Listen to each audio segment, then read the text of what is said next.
Well, good morning, everybody. Did you think I fell in? I'm just about did. Actually, I was waiting for my coffee to finish up. You know, because fresh coffee. Am I right? I mean, am I right? I'm right. Fresh coffee. It's good. It's a gotta. And I'm going to enjoy my fresh coffee while we cheers.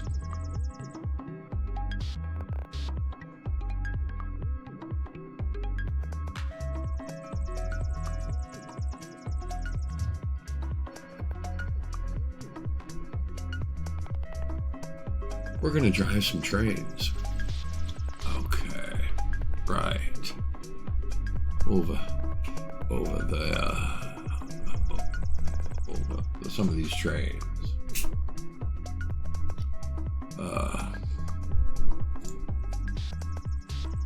Driving them. Over here, let's find a place to go.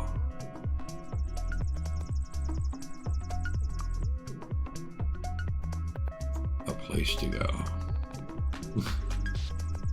Okay. God, I wish it would just let you scroll with that.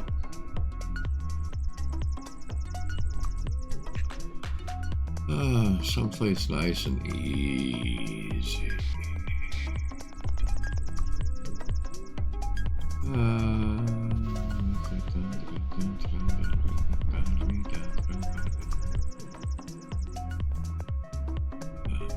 NEC is there. Alberta Salt Lake. Let's see what we got here. Amtrak, Yard Switcher, SD40. 85, what is this? They're rusty.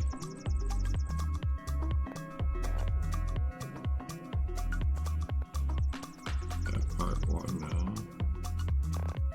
There's two part. Have we not done this side?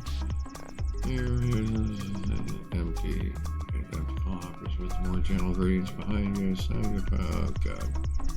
Provo empties. This sounds fun.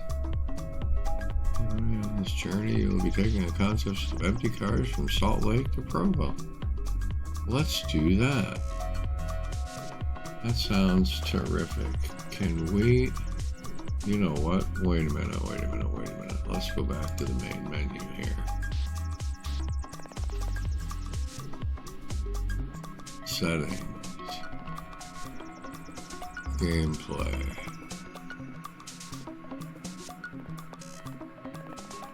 No.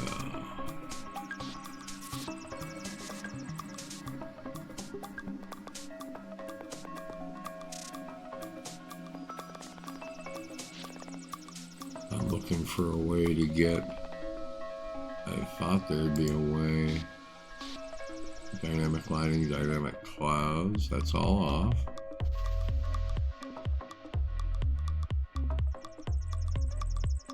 Okay, well, that's the way I wanted it. Okay. Now, I'm hoping that it won't be over at Salt Lake. We were doing winter deliveries, of course. There's a tunnel. Huh. The Provo empties. Okay. It'll do it. It says rain, but we had the clouds turned off, so we'll see if that has anything to do.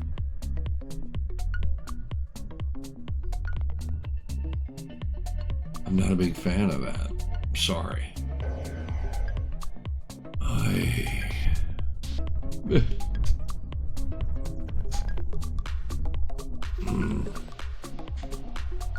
Okay.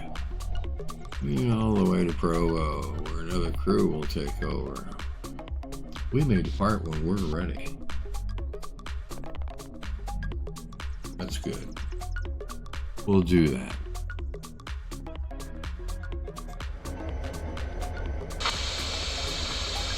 Yeah, whisk.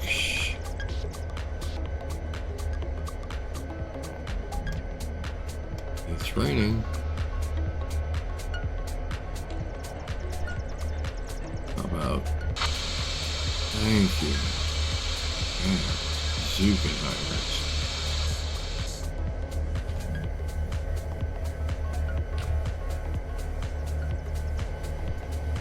Oh, real round.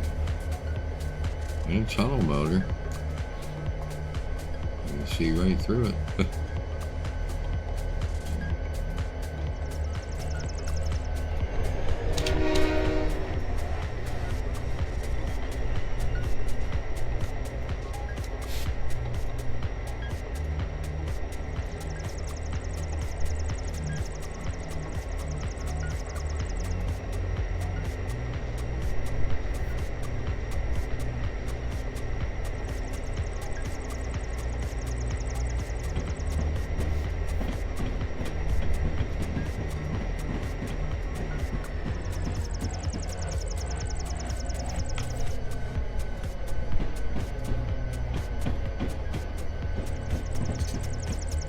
Really that worried about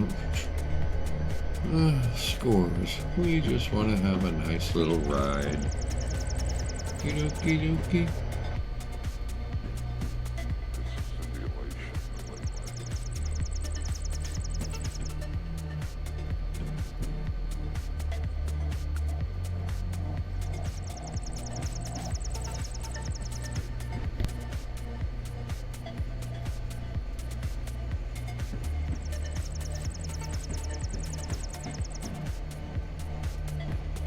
I mean, at least until I'm awake. Oof.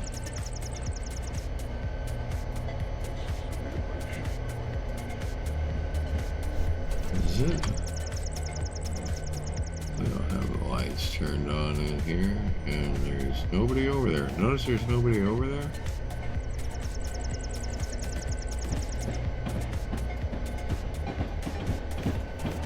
Oh, get that train out of here.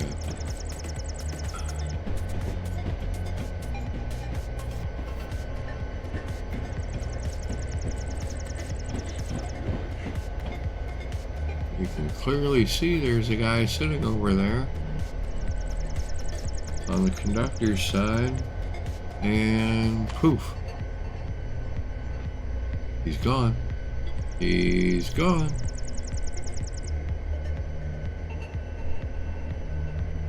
He's gone. Oh boy.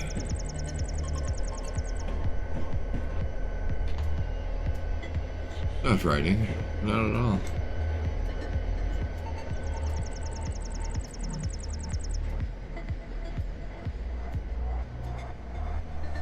It looks like a train. Sounds like a train. Smells like a train. From here, anyway. Could be a train.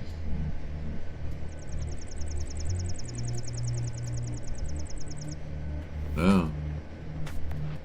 But we're, you know, running with a ghost. Or as Van Halen said, running with the devil. We're running with a ghost in the conductor's chair over there.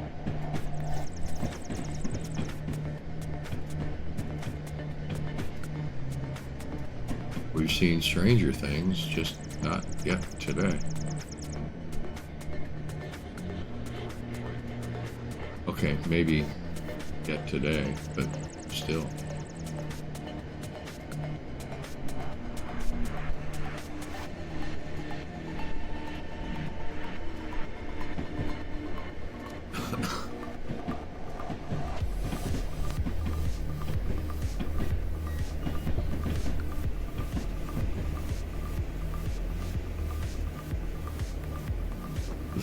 The safety guy? Yeah.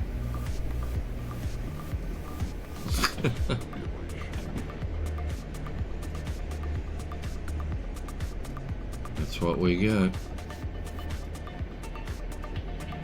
We gotta make this run with a Portuguese, but with one of those guys sitting over there.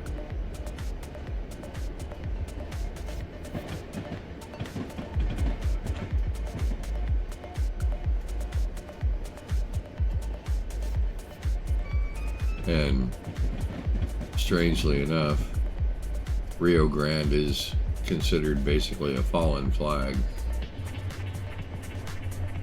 as they are no longer with us.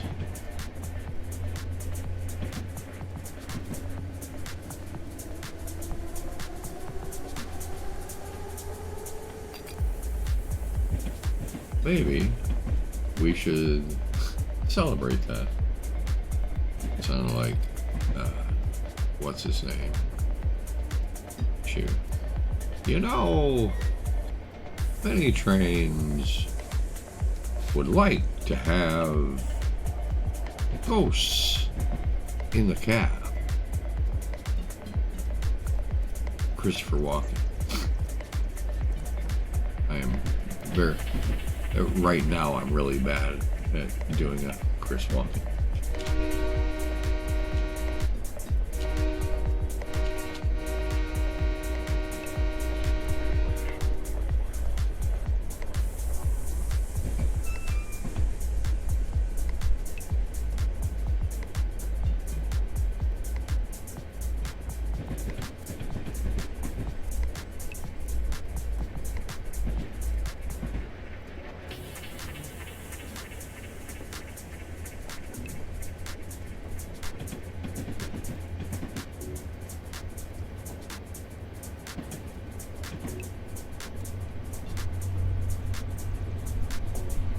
Really?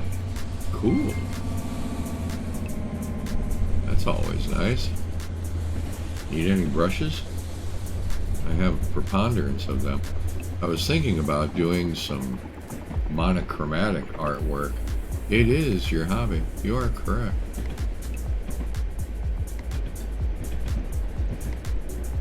Okay, are we crashing? Oh no, we're just getting on an adjacent twat.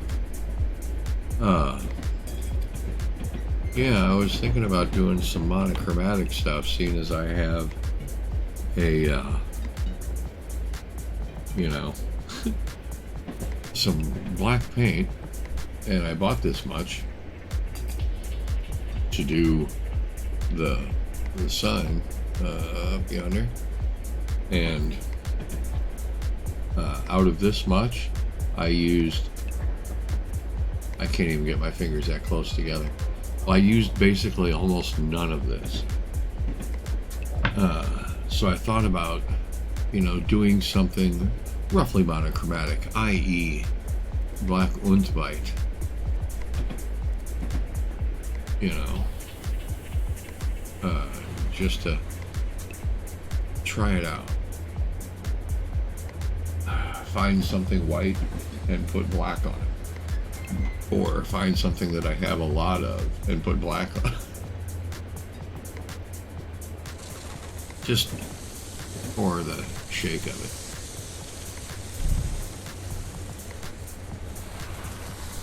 You know.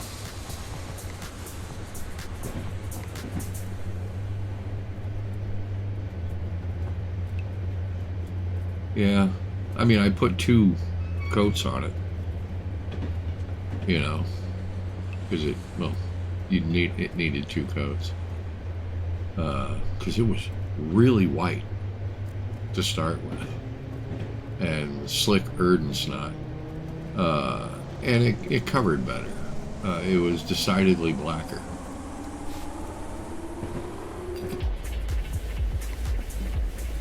Is that a term? It was decidedly blacker.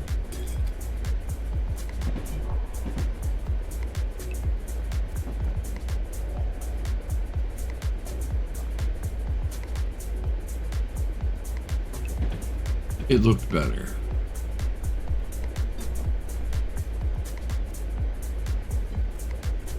Grim black? Wow. That sounds positively grisly. What's this stuff called? It's Ultra Cover. Rust-Oleum. It's a premium. Oh, come on. Give us a hint.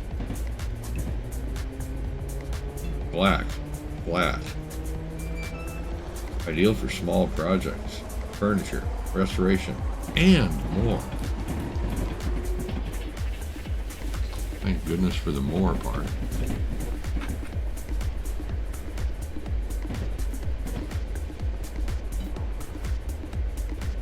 I do also have some toothpicks in case I need to do some detail work.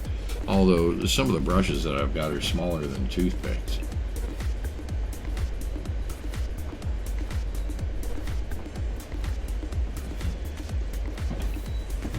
Do they have another one called, you know, Festive Black?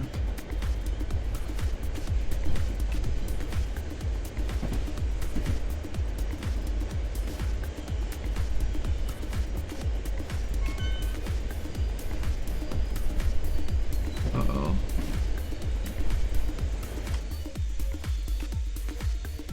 We have a train going down the hill. What you know? Oh wow, they put up a flag. They got the flag up at the curve. I'll be darned.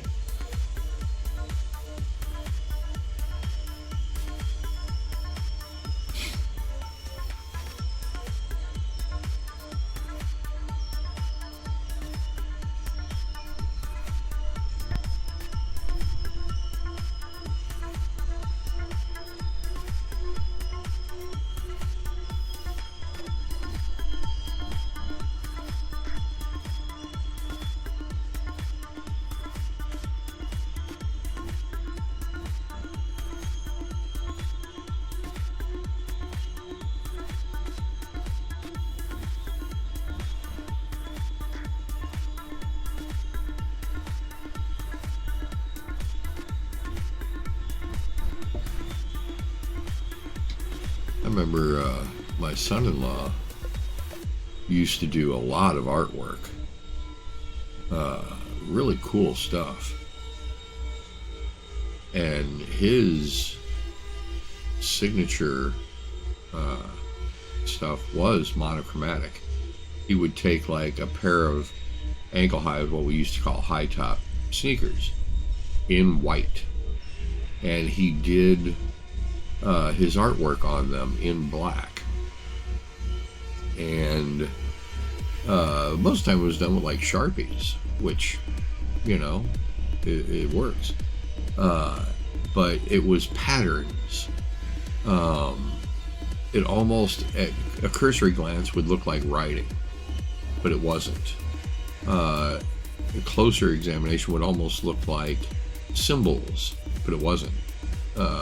Emojis, but they weren't. You know, it looked like Sanskrit had been exploded all over the side of what he'd done, and it would come off really cool. And I went to a concert one time at a venue for a group called the Frozen Food Section.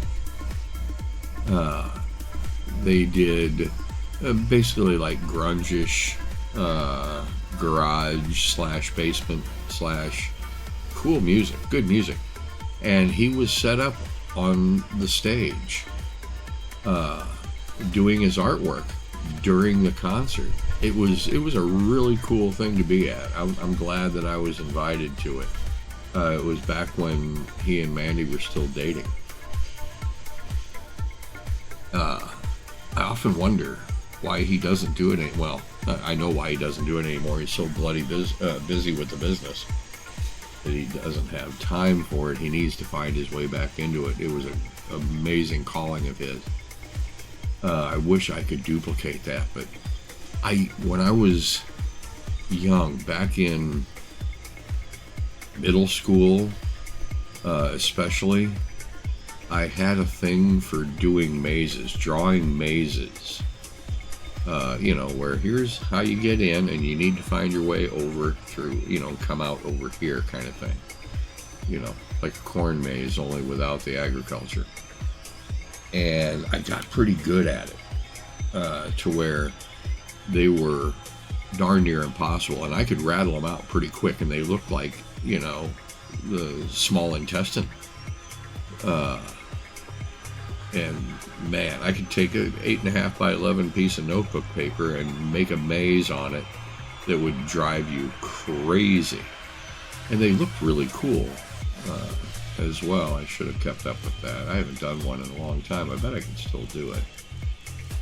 Might take a little bit of practice to get back into the swing that I had back then, but there's no way I could do it with a paintbrush and paint. But yeah, it'd be cool if Peter could bring out some of his artwork. Now that would be cool for a silent auction. Oh, I'm telling you what, man, some of them were really neat. There was one thing back in grade school. A friend of mine and I, rest his soul, named Carl, he and I were great friends. We used to do a thing, again, on paper, 8.5 by 11. It was like a huge doodle, each one of them. Oh, I design mazes. Yeah. Find your way out of this, dare ya? I'm guessing this train's stopping. Good guess. We used to doodle out these, full page things. It was, we called it Frankenstein eating peas. And basically what it was a, people call him a Rube Goldberg, right? Have you heard of that? A Rube Goldberg, where a whole bunch of weird different things. You might have seen them. They do, again, it's almost like artwork, where a ball is in the top and it goes through all this crap, down, and it comes out the bottom. Well, I'll bet he was. Now, see, that doesn't surprise me, not in the least. You draw the whole thing out, right? And then to finish it off, you start drawing in the peas. And it goes all the way down through, and drops into a little trailer, which is hooked by a hose onto the back of a tank, and boom, out the front of the tank, and it flies across and into this big piece over here, and it grabs it, and it goes down through this and around, all that. Very cool. Very good, very good, very good. I haven't done one of those in 50 years. And it was just Frankenstein eating peas. The only thing that made it that was at the very top of the page was a flat line, his shoulders, and in the center was a square head, Frankenstein, right? I don't even know if we put the bolts, but yeah, boy, that train's really moving. But yeah, we used to do those. That might have been what got me into drawing mazes. Either that, or I was just so bored in school because they weren't even doing any conceptual stuff. They were just doing fact after fact after fact, and I knew all that already. I mean, irony. But I haven't done that in a long, long time. I had to do a couple and scan them.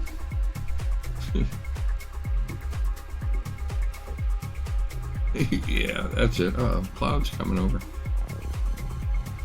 Yeah, dogs and cats, people sleeping together, total chaos.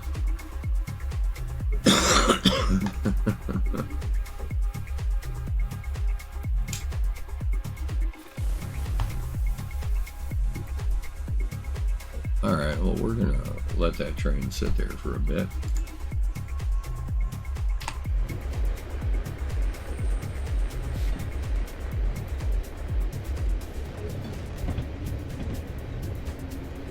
$70. Oh wow.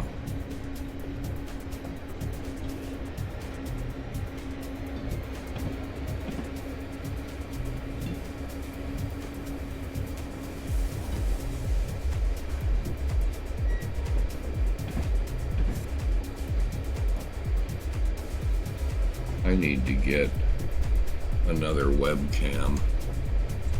That's not what cut that out. There we go. That I can put on the desk over here, and I need to build that Lego, what's his name? Darth? Yeah. I need to do him. You can put my head together on the desk. Kind of thing.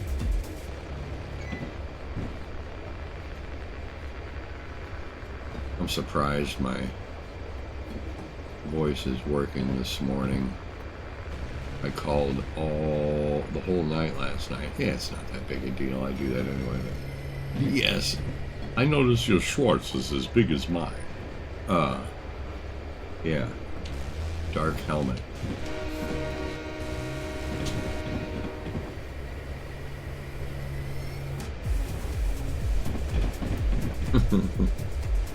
And people don't know who Rick Moranis is.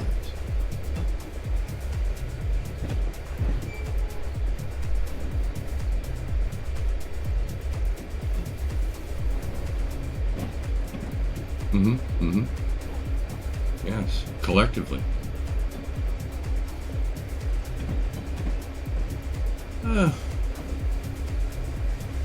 That mean we're old too? Hell, you're only what, 42?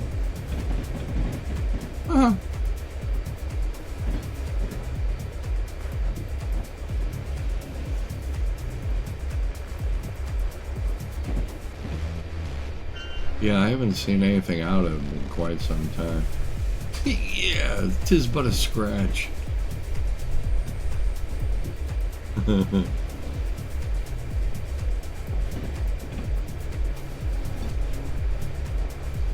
Yes, youth is wasted on the young.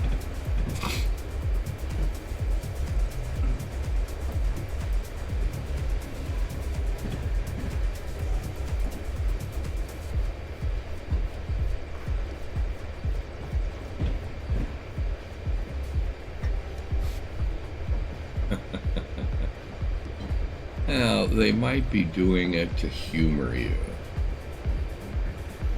I find people do that quite a bit. And see, they do it to me. Oh, he's old. You know? He's brain-addled. Uh-huh.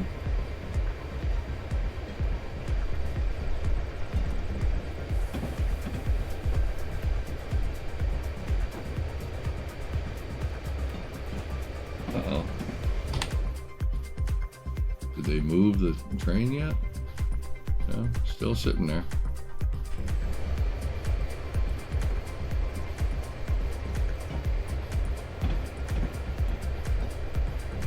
All right, weasels.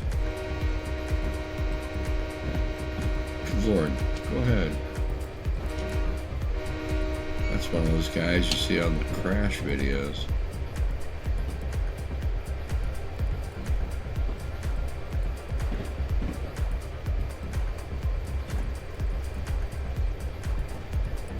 Yeah, I've been called Uncle Dave a whole bunch. And I have no brothers or sisters. So it's, I'm guessing, in some sort of, what do they call that? You know? Here, I'm blanking on a word again. In a, oh shit, you don't want to say memorial. That seems like posthumously. Is that a red? That better not. Okay, it's green. You know, in a honorary sort of thing.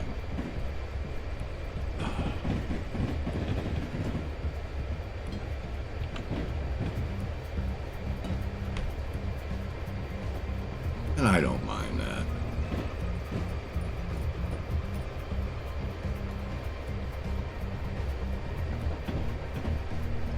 I'm called Grandpa from time to time. Uh-oh.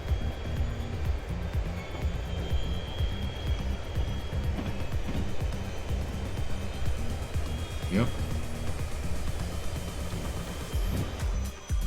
we're going again. Look at that. With spleen-shattering acceleration. Eyeball flattening acceleration. The engineer's cheeks are flapping his ears right now,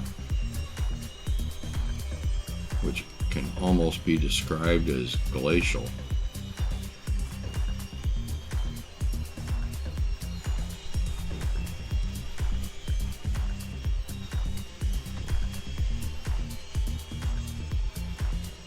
Yeah. We're going to slide all the way through Altoona into Juniata. At this rate, they'll never stop.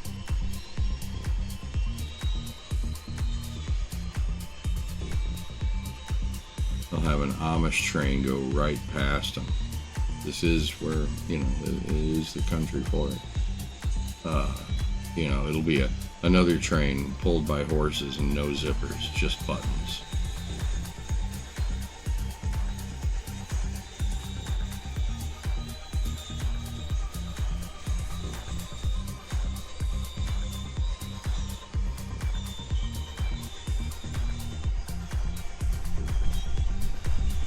I find that highly ironic. Let off the gas. Get it? Because tankers, that might be ethanol.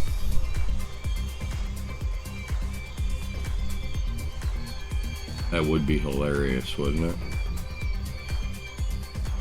It wouldn't surprise me. The first time I went to Pennsylvania, I was astonished when I went to a Walmart, and they traditionally have rather large parking lots, the better to fit in more people with. And over to the extreme right-hand side of the parking lot, as you're looking from the road at the building, was a row of stables where people would park their horses into carriages. First time I'd ever seen that.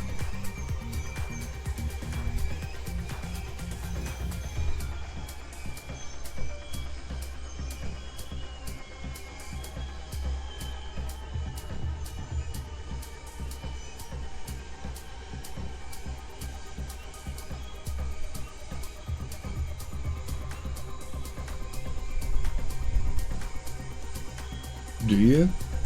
Really? I didn't know they had much of an Amish community in Indiana.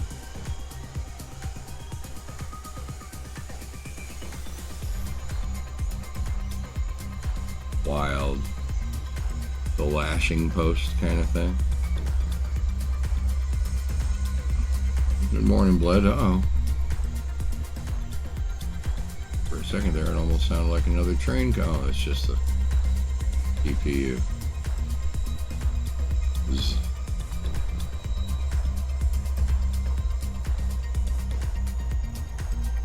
This is the end. Boom, boom, boom.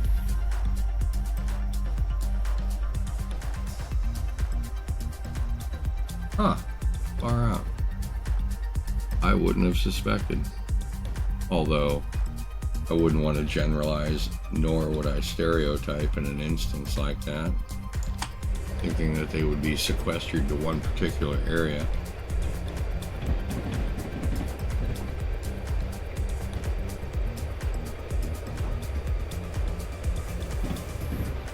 Because Amish have been corralled in Pennsylvania. When they get to the border, somebody's standing there, "Thou shalt not pass." They can get that, right? Huh. And they probably have an insider that lets them, sell their goods, peddle their goods in the Walmart. I stopped at a couple of local grocers while I was in Pennsylvania, looking for Amish nuts. The person that was with me, a friend of mine named Deb, she was turned on to these by a friend of hers, told to find them if you're going there. I went up to Pennsylvania to buy a boat, and so she had it on her scope to find Amish nuts. Oh yeah, Mennonites, they're just Amish with zippers. and cell phones.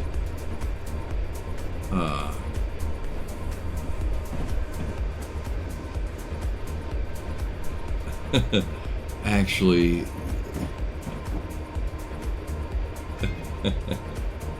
they were quite delightful.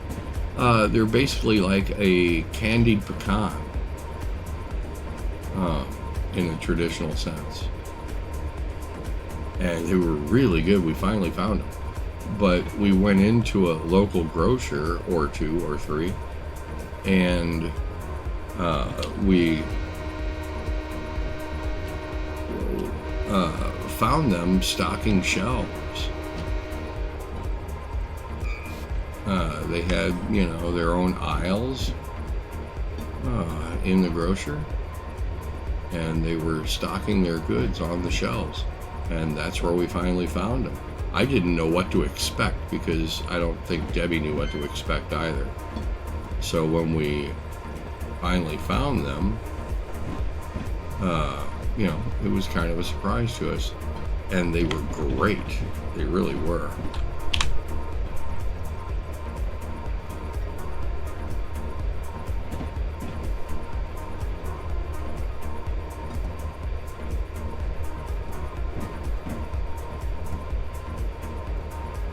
What would an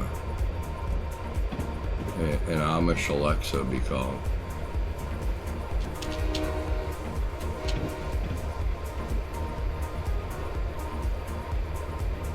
Hey, Jedediah, where's my horse?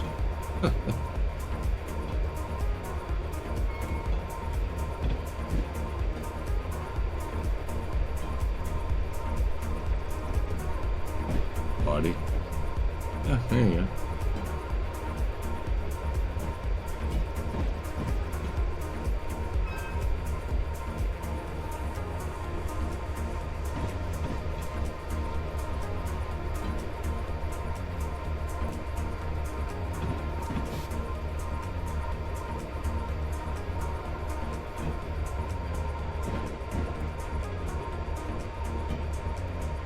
Right on.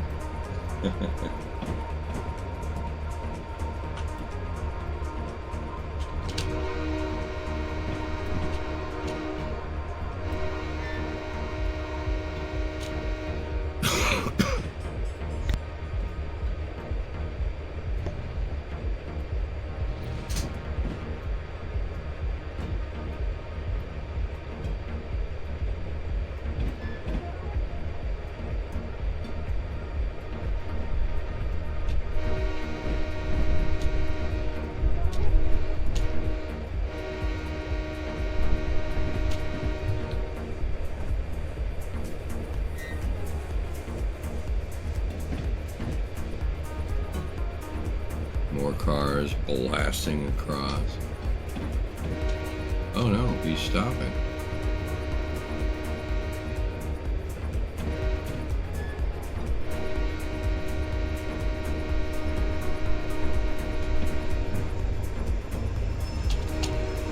Uh-oh. I heard that one. He was just honking back. A couple of GPs running an empty local up the hill. Boy, he's cooking. Look at him go.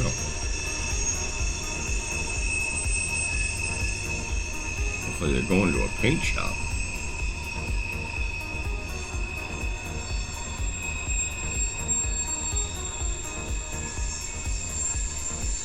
Yep. A local transfer. Boy, a whole lot going on there.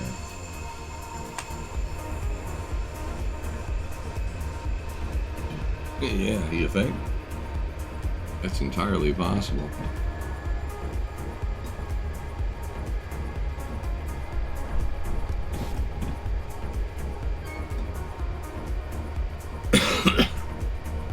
Oh, that sounds like something I might take a liking to.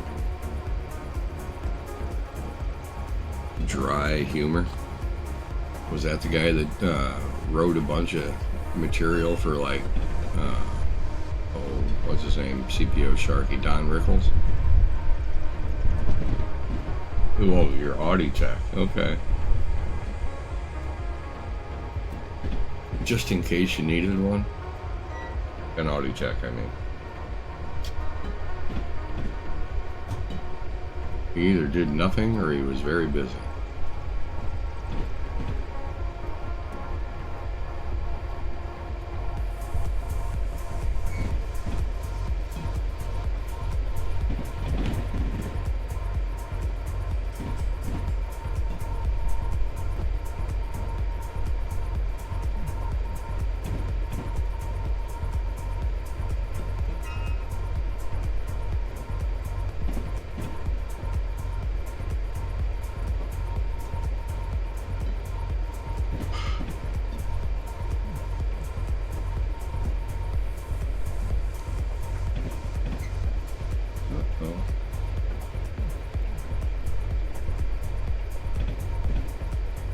And Mazda? Wow, that's a... Uh-oh. Those are Superliners. Wonder what train that is.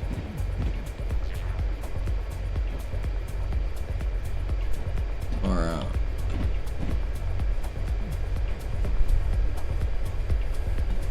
Even has a baggage car. I'll be darned. Wake up, everybody. Wake the heck up. Oh, that's why they got him over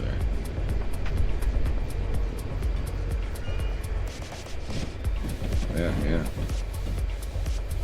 Porsche and Mazda. That's just a wow. Were they traveling under one flag? I mean, was it a GM dealership before Chrysler? And they just did all of that? Or were they, a decidedly, you don't want to say foreign, but foreign dealership type thing?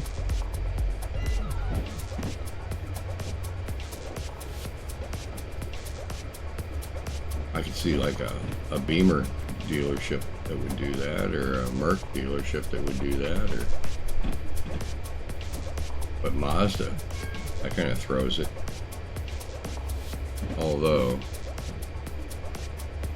Mazda did collaborate with Ford and therefore Holden, so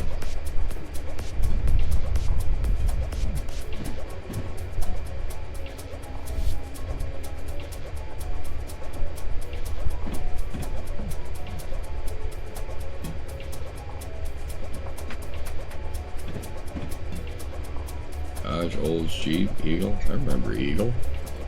Wow. They were a division of Chrysler that looked a lot like AMC. Didn't they do the Concorde? Concorde was setting trends, man. Four-wheel drive SUV in the 70s, they were really setting trends. Every single SUV today owes it to the Eagle. Concorde. Wasn't it the Concorde?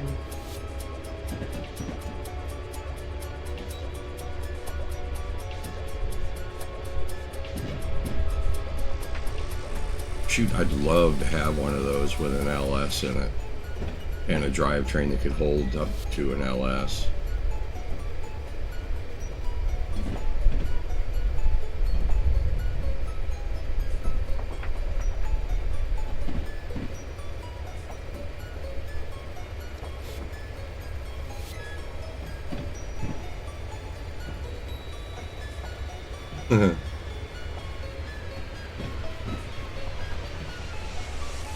Yeah? Really? Wow.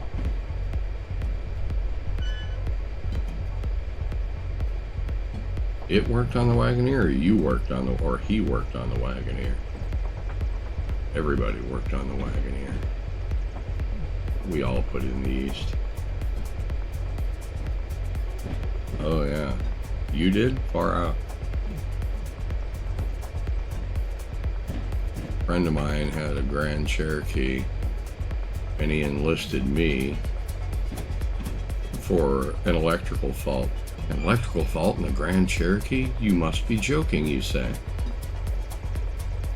That thing had a power draw that was, it was easier just to put a battery switch on the back bumper to shut the thing down whenever you got out of it. You know, it ran and drove fine. If you parked it, you wouldn't have a battery when you came back, and I'm not talking about theft.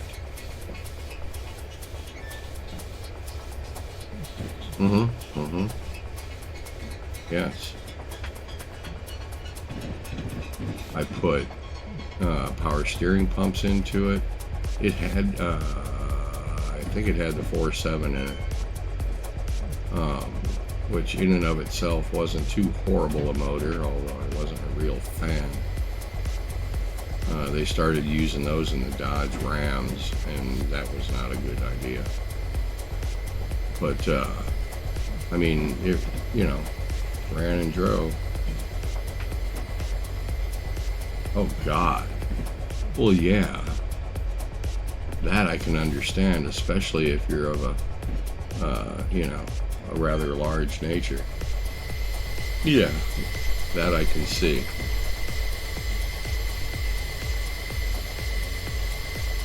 Okay, the train's having fun with this turn, and the speed limit is 70 through here. Will it be? A friend of mine bought a Fiero, a GT, and decided to make it all-wheel drive and all-wheel steering. He went through some stuff, both crab and cramp. He didn't have it set up dynamic to where it was always steering the drive tires, the drive axle, but he could, you know, do it, and I think he did it with toggles or something. Yeah, I saw a couple of those.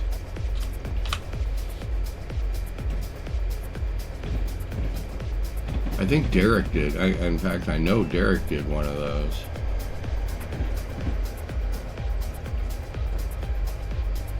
He did a, oh, remember, it was a Lamborghini, and it was made, the whole body was plywood and plexiglass windows. And it was basically a Fiero underneath. I saw him do a couple of Fieros, in fact.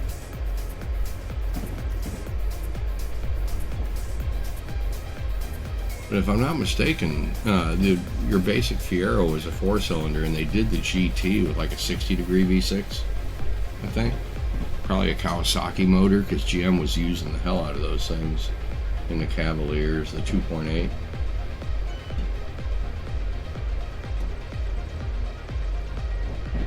Oh, yeah.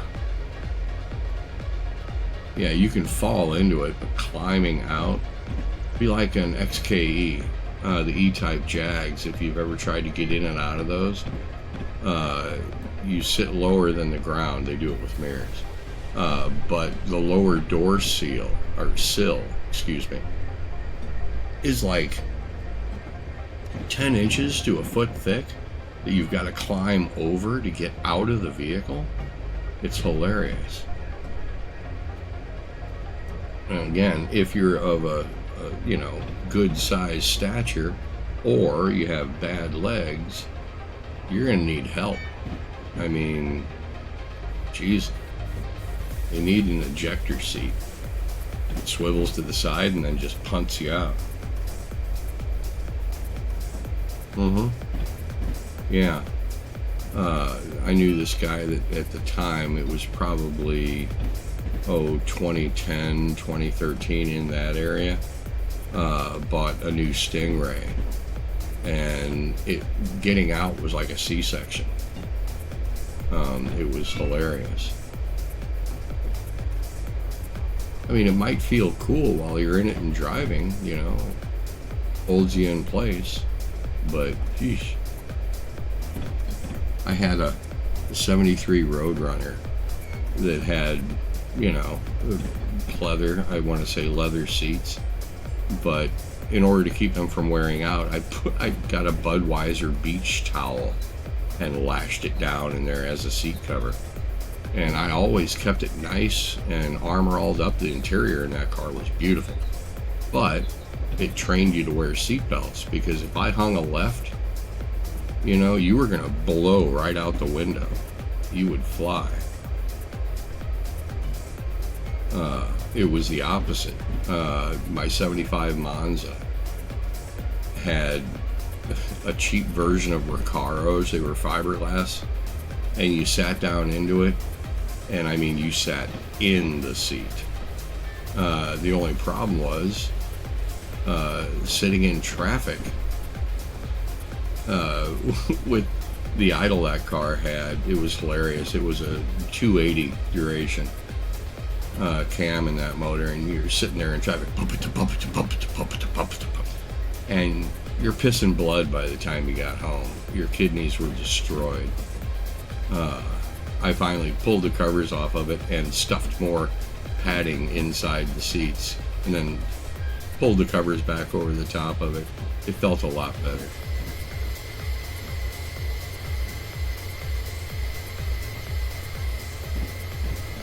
And those things were a riot to get in and out of.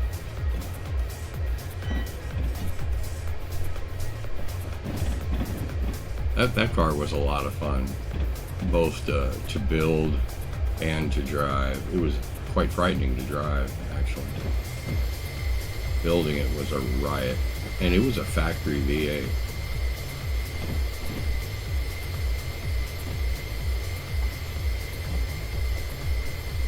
Although I think it came with a 265 or 262 small block in it. When I got it from the guy, he had a 307 in it. That one stayed on the ground. I put my yeah, no. I put my 355 into it. Sorry, my 350, 30 over 350. I put that into it. It's a bolt-in, right? Right. Took me almost 2 months to bolt that puppy in.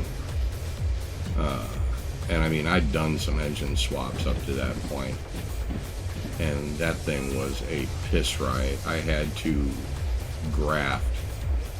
I had to make all of the brackets for the charge and whirler, power steering, because I took it from manual steering to power steering. I had to make all of that. And you know how it is when you're, okay, I've got a set of camel hump heads on that thing which had no bosses on the front of it, so I had to basically put everything to the header, which meant, okay, there's a 9/16 socket, which is a spacer, you know, on a long bolt so that you can get the bracket on there. Had to mount things on an intake that didn't have a place for it, so you use the long bolt on the thermostat cover, you know, all that stuff. It was a riot. I was modifying anything I could find in the junkyard, old AC brackets, you know, compressor brackets, old power steering brackets, just anything I could find. Everything had to be scratch built. My vise, file, and grinder, bench grinder, got serious workouts, and I probably used 8 or 10 cans of satin black to make it all look real. Oof. Okay.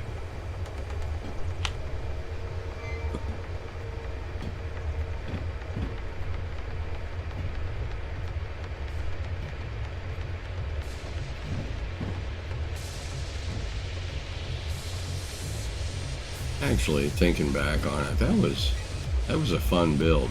It really was. All told, the only thing that I wished I had done in the first place was when I first got the car from him, I should have taken the oil pan off the 307 rather than thinking, okay, well, I'll just use the oil pan that's on it, you know. When it was in, I had it in a 79 Berlinetta. An oil pan's an oil pan. No, it's not. Chevy 2s, Monzas, drag link goes right through the middle of the oil pan.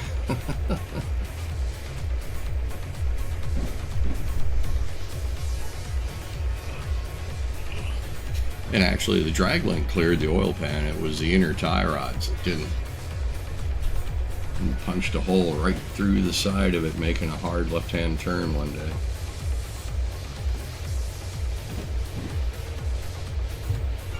And evacuated the oil pan about an inch from the bottom of the pan and left a trail of oil all the way back to my house. Luckily, it wasn't very far.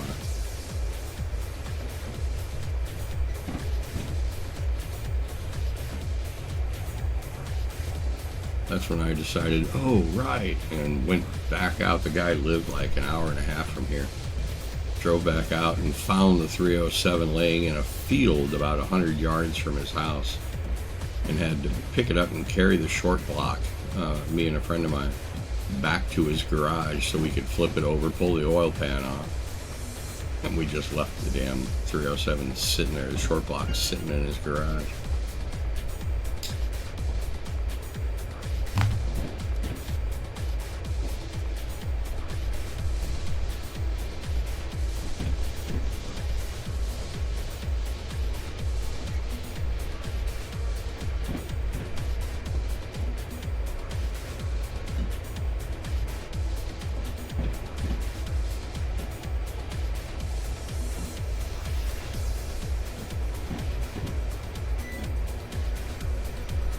I wouldn't mind having another one of those, quite honestly. I'd like to have a factory one. A good friend of mine had one. I think his was like a 78 Monza, 4-cylinder, 4-speed, but it was, you know, factory. It was perfect. The car was in beautiful shape, and it ran and drove amazing. I mean, it wasn't, you know, fast or anything, not even close to the one I was driving. But it was really neat. I really did like it.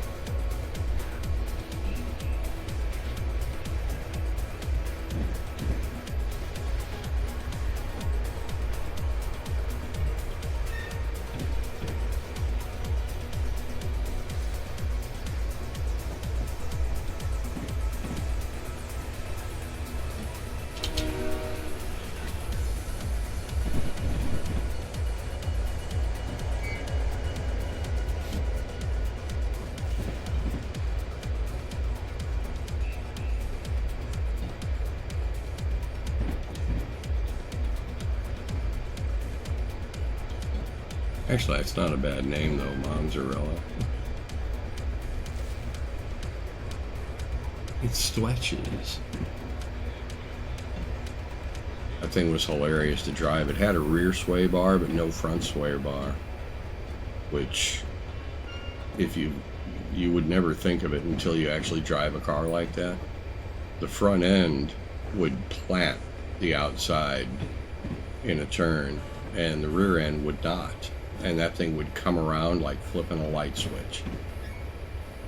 Especially if you were in the go fast pedal.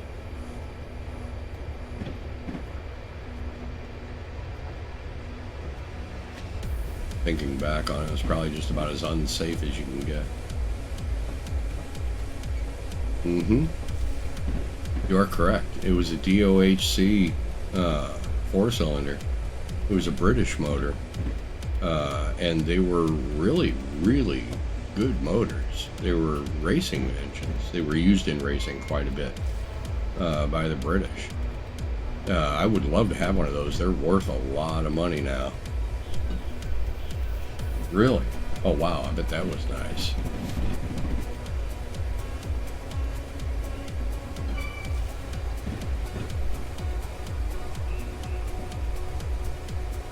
It was a GT. Zeke! Hey! Outstanding.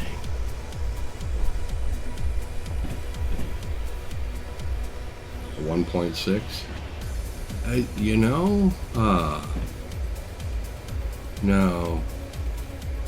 Chris, my roommate had a 94 Capri. And I think it was a 1.8, but it was a turbo. That was a jumpy little monster, I'm telling you. The 1.6 liter,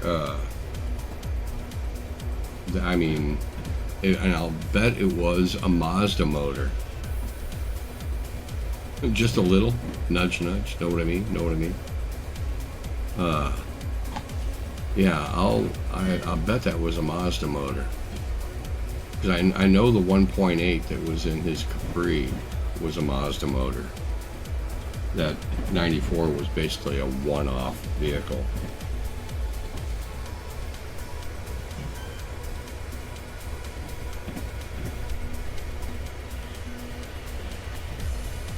Yeah. I'll betcha.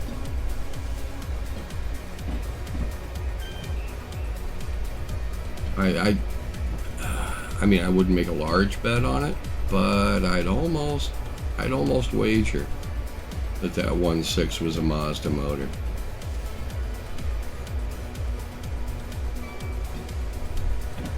.6 and 1.9. Now the 1.9 throws me.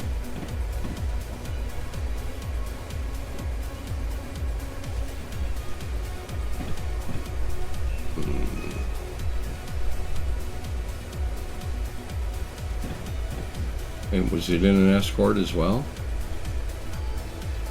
Or what badge was it running at?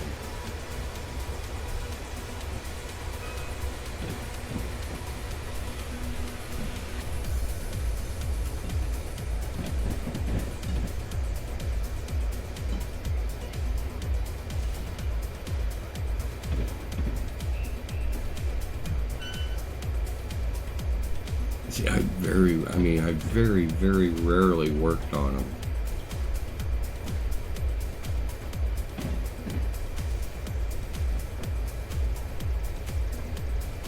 I very rarely had four cylinders. I think I only had two. I had an 88 Cavalier with a 2.0, and I had a 85 200 SX with a that was a 2-liter. The turbo was a 1.8, but again, that's Nissan or Datsun. But as far as American four cylinders, it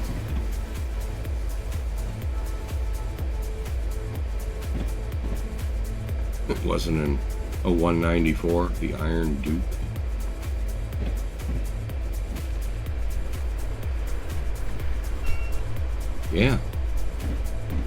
Yeah, those were hot little motors. They breathed exceptionally well.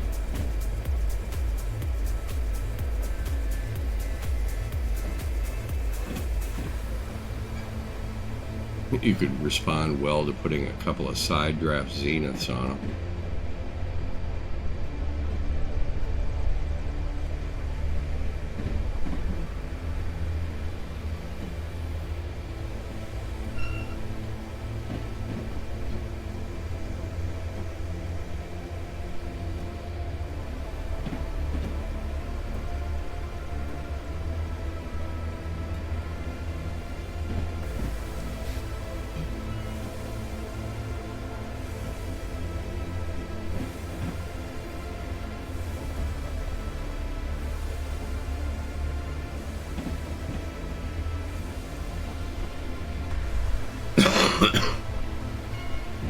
Shoot, I can't even remember my first six. Yeah, I can. My 71 Comet had a 200 straight six in it. I think that was my first six-cylinder.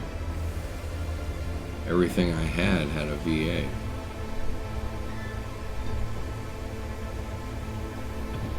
I wish that Comet would have been a 302. I had a friend that had, mine was a bolt action 200 straight six.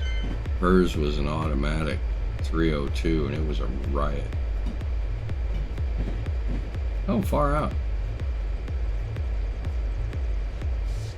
Did you take the van to work today, or are you just out moseying a boot?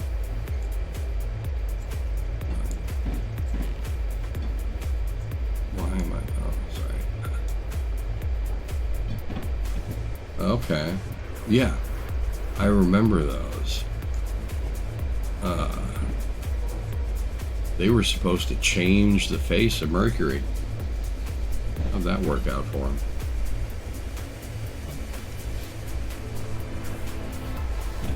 The Mercor badge. I remember that. You took it to work? Oh, okay.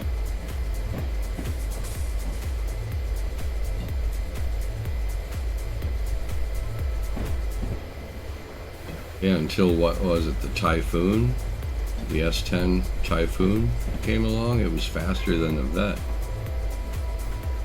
Yeah, those, I liked those. A friend of mine had a 300. It was the angular one before they rounded off, and I loved that car. I thought it was cool. I mean, I loved my 200. That thing was a go-kart. It was fun as hell to drive.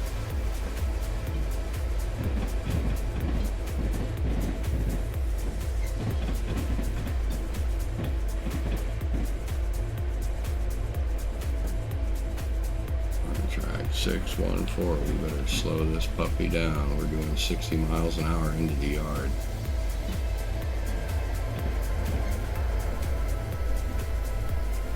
Oh, we got 1 mile. Okay.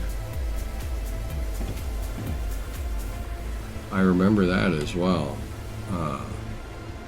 I actually kind of like the looks of those. Whoa. There was a gal that worked for the Peregrine Society next door to my shop that had one of those. I thought they were pretty cool looking. Not a Lynx. Oh, it was a Lynx. Yeah. Okay. I was going to say, well, yeah, not an Escort. That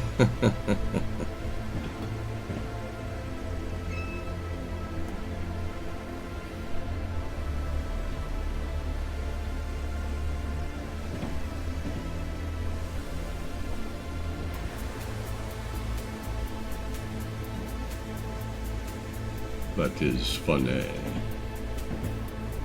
My mother-in-law had a Lynx, so yeah. Yep. That was another one of my fun ones. Hers needed a heater core in it. I was like, sure, why not? Never done one before. So I went to one of the local junkyards. And of course they had a string of Escorts, and I practiced on them. Had to basically rip the glove box out and, you know, go in that route. And I practiced on the Escorts there in the junkyard until I got it right, and then went back and stuck one in an afternoon.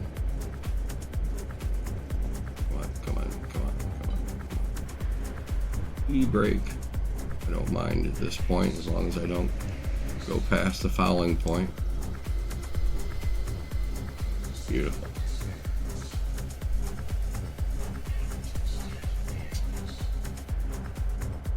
Yeah, I remember getting into a serious argument with my uncle one time over the difference between a Bonneville and a Parisienne. He's like, it's a totally different car. I'm like, I'm sorry, it's not. It's the exact same car, just different badging, slightly different, you know, sheet metal on the front, different grille. No, it's completely different. And I was like, okay, walk away, walk away.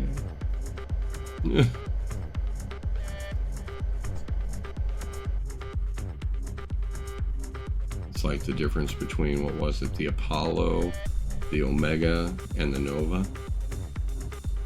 Yeah. But yeah, I did like those 300s. Those were cool.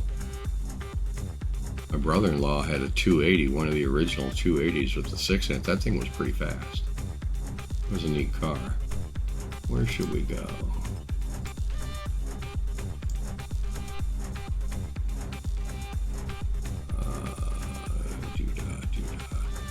We can go to Kansas, get a big RS motor, 70. Looks like that was fun. Storms ahead, distributed to the group. Full and heavy coal train eastbound to Kansas. Right on. I want to do that because there won't be many hills, will there? Yep, I remember those as well.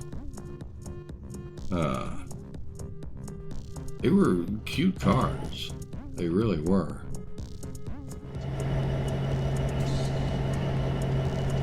We are in 65 miles. We're running 6 locomotives. Lord.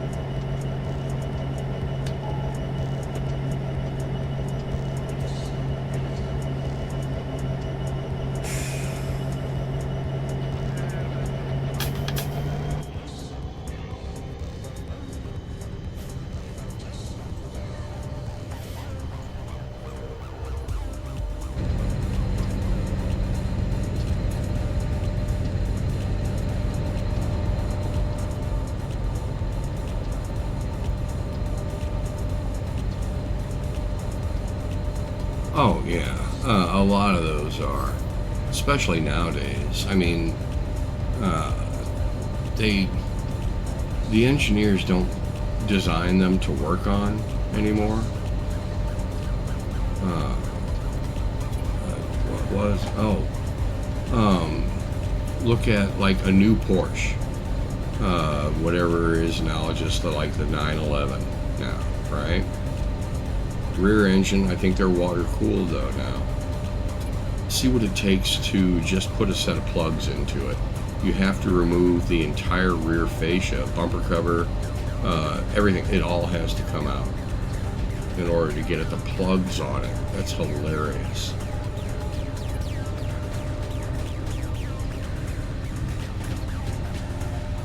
Mm-hmm. 2.5 on a 4-cylinder, love it.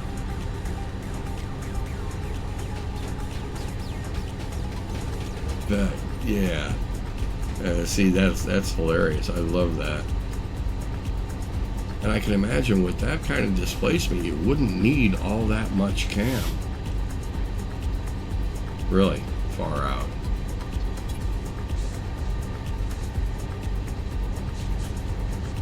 I love that stuff. Especially, you could deem it a sleeper. That's one of the things I liked about that Monza. I did not do anything appearance-wise to it.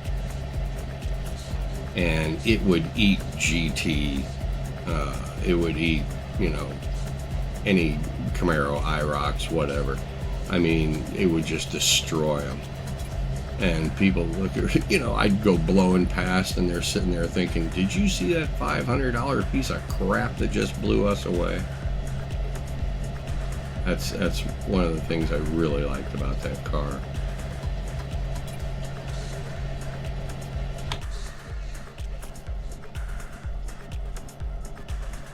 And that's actually saying that's not too small a feat. Those 280s were pretty quick in stock form with the straight 6, which was the best way to run them. I saw people putting 289s into them and whatnot. The same thing with the 240s. They made swap kits for small block Fords that would wake them up down the street, but weight distribution in them was way off. They didn't handle worth a crap when you did that to them.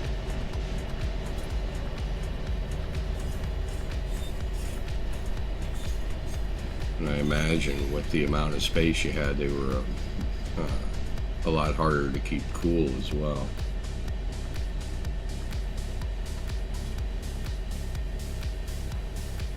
Can't fit one big radiator. Let's put 6 small ones in it. What do you say?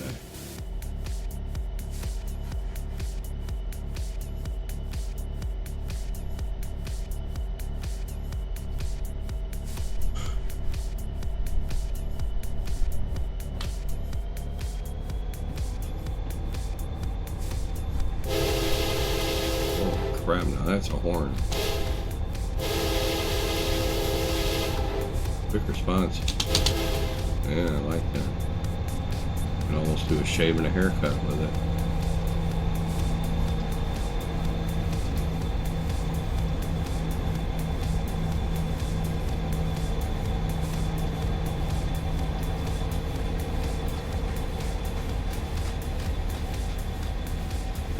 flat tire on one of those.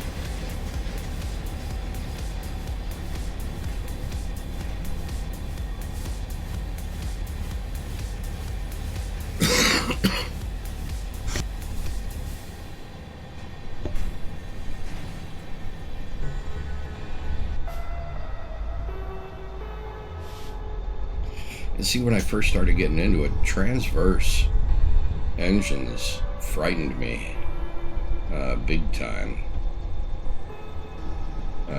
Working on them was hilarious. I had a friend that had a, what was it, a Buick Sundowner or something. Sun something, whoa. And okay, car just blew right through our train. And of course the front 3 cylinders were a delight. And I think it was a 60 degree, not a 90. Might have been an anyway. Doing the back 3 cylinders was, it was easier to do it from underneath the car, because it was so close to the firewall that you just couldn't get at it. Just, you know, putting plugs into it.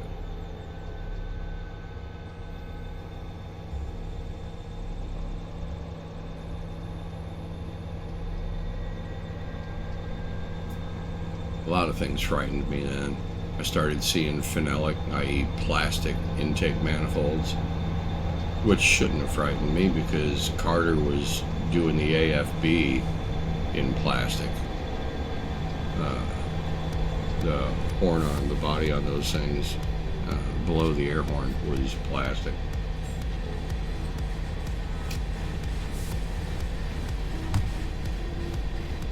Shoot, I put a radiator in Dan's IROC, and I think it was one of the first ones that I did where the end tanks on the radiator were plastic.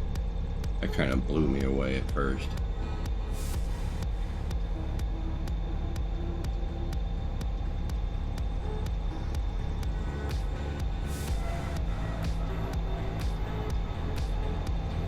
Cool. Blacked out lights front rear. I bet the police loved that.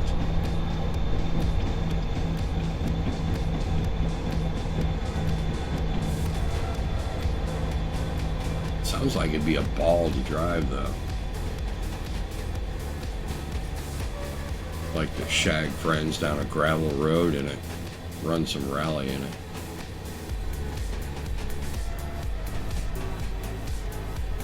Yeah, I'll bet. I had a friend do that, install that basically on my 71 Comet. We were leaving school. It was when I was in high school, and we were sitting in the long line of buses that were leaving, you know, or waiting.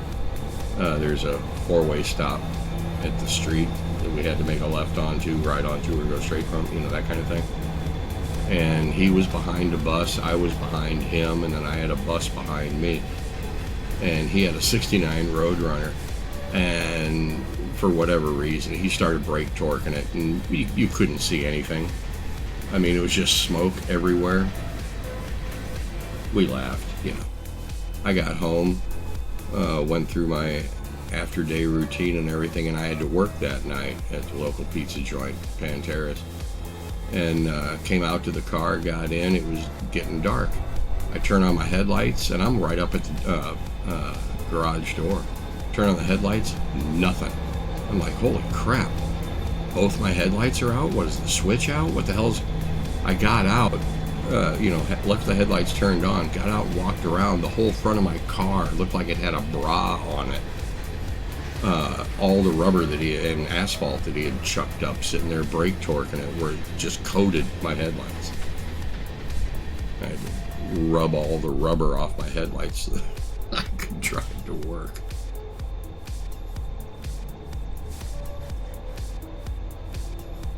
Believe it or not, that guy, his name's Glenn Wright, still has that 69 Roadrunner, and he shows it. 383, 727, automatic, fast car. back in the day, everybody wanted to race him. Not many people succeeded. I remember one night he and I were out riding around, and a friend of ours, I know, Bobby Brown, go figure, he had like a third gen, like a 70 and a half, 71 Camaro. Pulled the hood off of it, put a tunnel ram on it, dual quads. He wanted to try Glenn.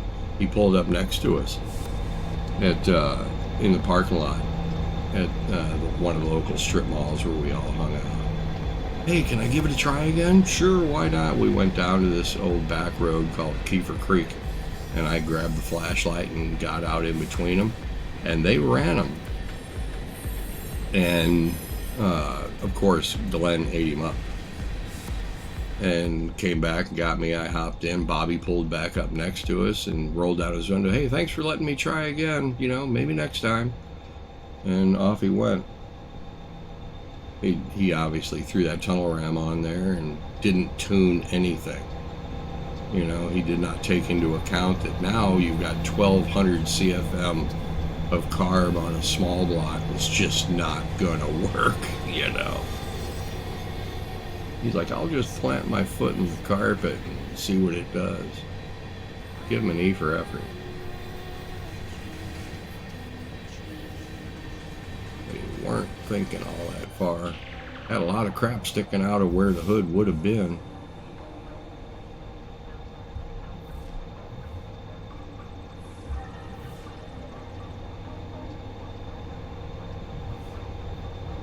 It was a shame. We had one guy right there, real close. His name was Mike. Anyway, his family, they were all Ford people. And he had a 71 Torino GT with a Boss 429 in it. I remember seeing it, looking at it like, yeah, Zeus. I mean, it's an impressive motor just to look at. He would not race anybody. He could have eaten any car in town alive with that thing, but he would never race it. Probably the smartest guy on the, you know, in the area.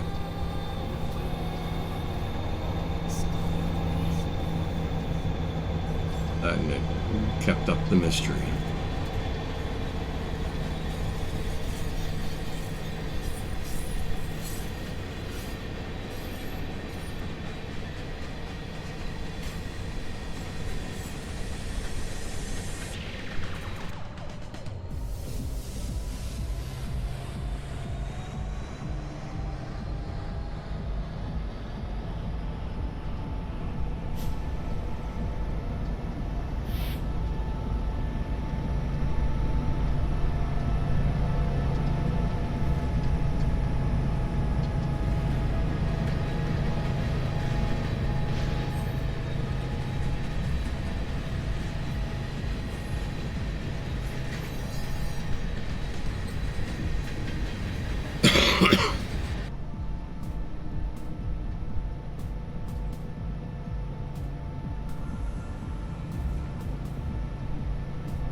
For you or for honor? That sounds good.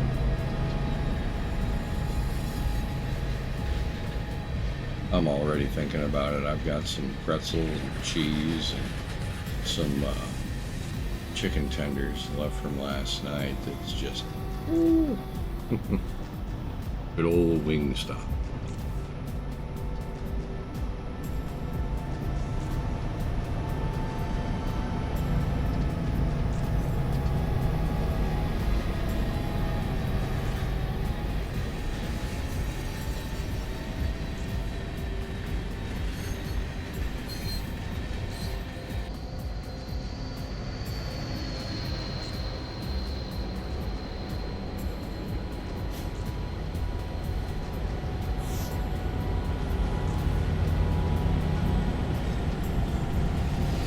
Oh, it's a good idea.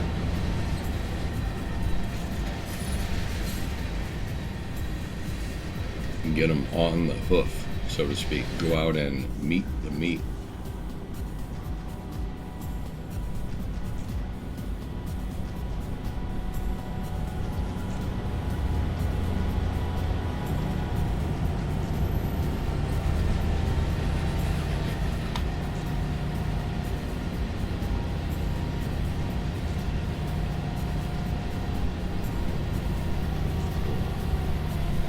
mortgage payment right there.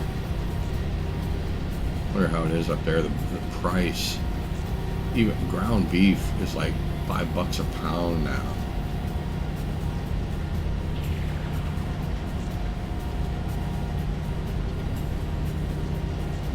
Like what, $78 a kilo Canadian?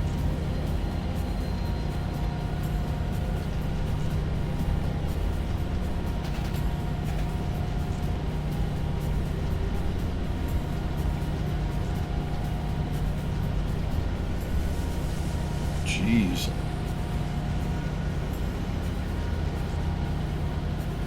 Hopefully it'll make at least 2 meals.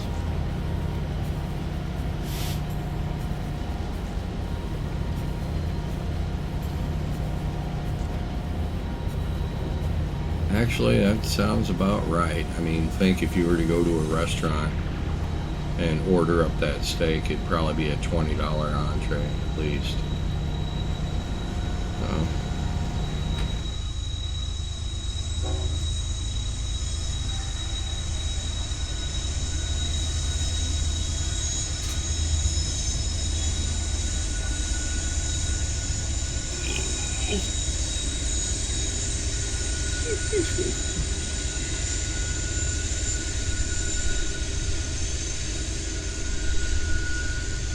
Not much.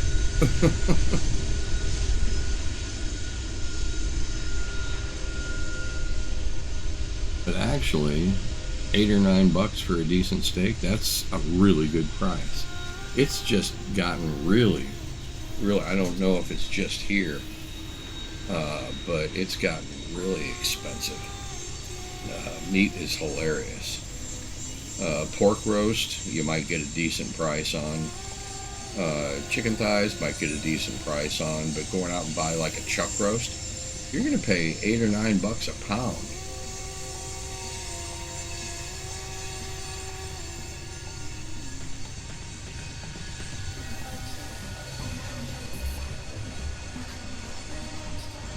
Best bet we go out in the backyard and dig a trench and roast a pig. I can weld up a spit and, you know, yeah.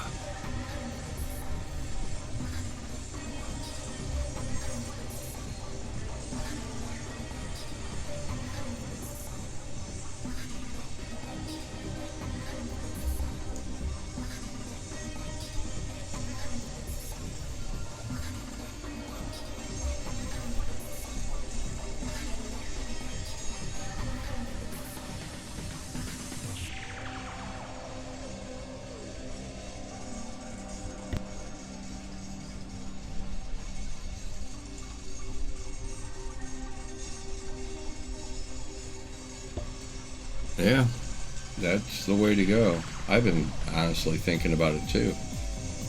But we've got, I mean, we're going to be doing, you know, topiary.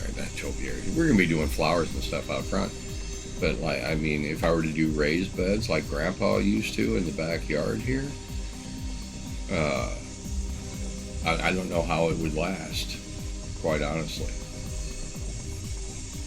I'd have to, you know, build greenhouses over everything to keep the indigenous fauna from eating it all.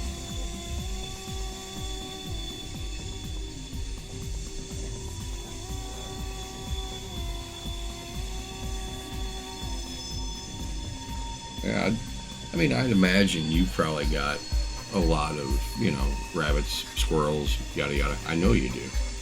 You've got gulls. I don't know how much gulls would come after your growing efforts, but I know the ground-bound stuff, they just love that.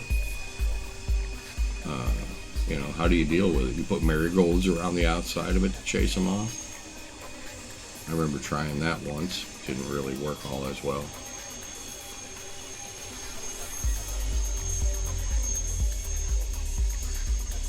I mean, I'm not a botanist. I just play one on TV.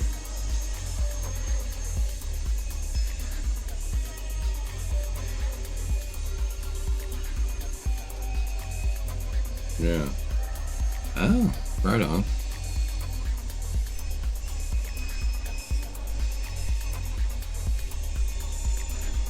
Actually, that could be one of those mutually beneficial relationships where you grow the garden, it attracts, his filling for the crock pot.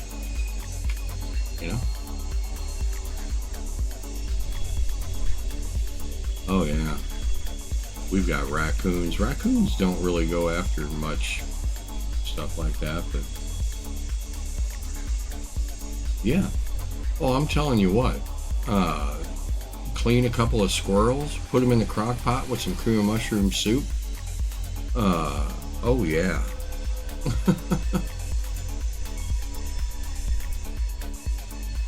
Or anything else that you can pull off of a Beverly Hillbillies episode. Possum gizzards and innards. Rabbit is good. I've had rabbit. We did it a few times at the farm over in Redbud. It was almost British. You'd have beaters going through the woods, making noise and swinging sticks and stuff. And then 4 or 5 other guys with 410s and 22s and whatever else they had to shoot with up at the road. And as the rabbits came bolting out of the woods, pop, pop, pop, pop, pop. And brought them back, cleaned them, and they went in the fryer with chicken legs and wings and, stuff like that. And there was 2 or 3 people over at one of the ponds pulling out fish left and right and left and right. And those fish wouldn't be out of the water 10 minutes before they were coming out of the fryer. That was some good eating. Good eating. And the kids are like, rabbit? I'd never eat rabbit. And after they'd eaten 3 legs thinking it was chicken.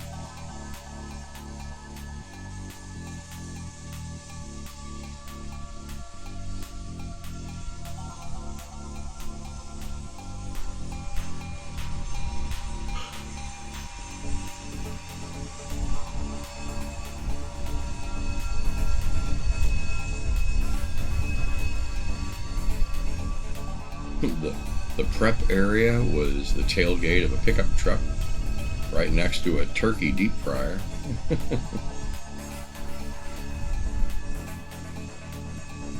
I'd given that a thought myself. Last night at bingo, one of the gals asked me, do you fish? And I was like, well, I used to a lot. But, it's been, 15 years since I pulled any of my gear, my tackle and whatnot out of the garage. If I were to cast across a pond right now, the line would be curled up and sitting on top of the water. I'd have to restring at least 4 rods and reels and go through my tackle boxes to see if any of my stuff is still worth using. Oh yeah.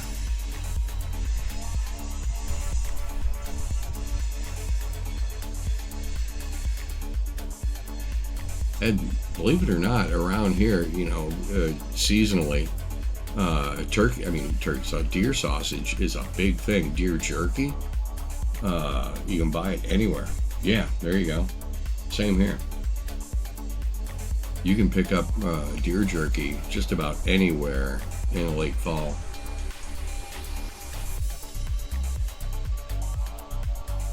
And yeah, I like venison. Good stuff.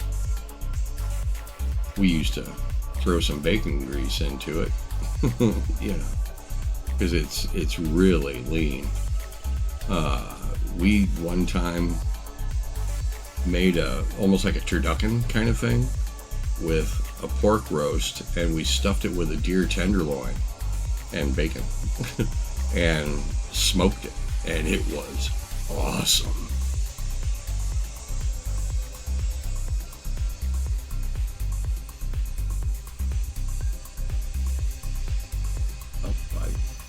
Really, ostrich, gator, kangaroo, I can imagine, since they're not actually indigenous.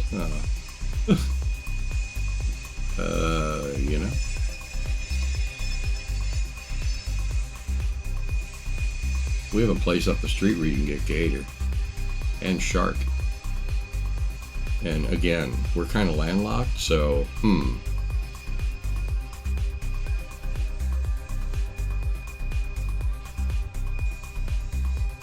Actually, they've got, let's see, I wonder if I can find it. Let's see here.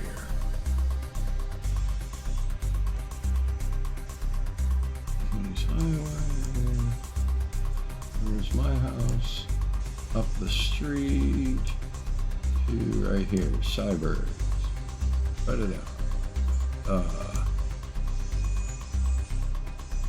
They've got a big shark on the side of their building. Bring it over. This is a place here, Cybergs. They sell shark steaks. You can get gator in there as well. Strangely enough, right here is where St. John's Liquor was that I worked at for the longest time. They closed the business and Cybergs bought it out, demolished the whole building and put up a outdoor patio. And then they also bought this place here, Pole King. They're a monument company. They do tombstones because right across the street is a cemetery. That's where my grandparents are buried at. But yeah, they do all kinds of stuff like that. Good stuff.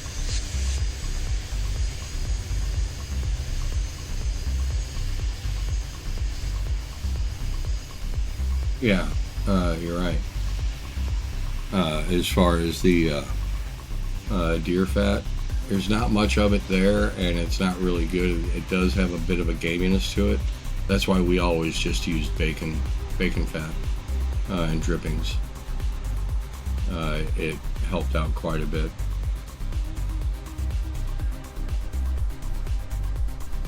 I can understand that. A lot of people like corn-fed beef for that reason.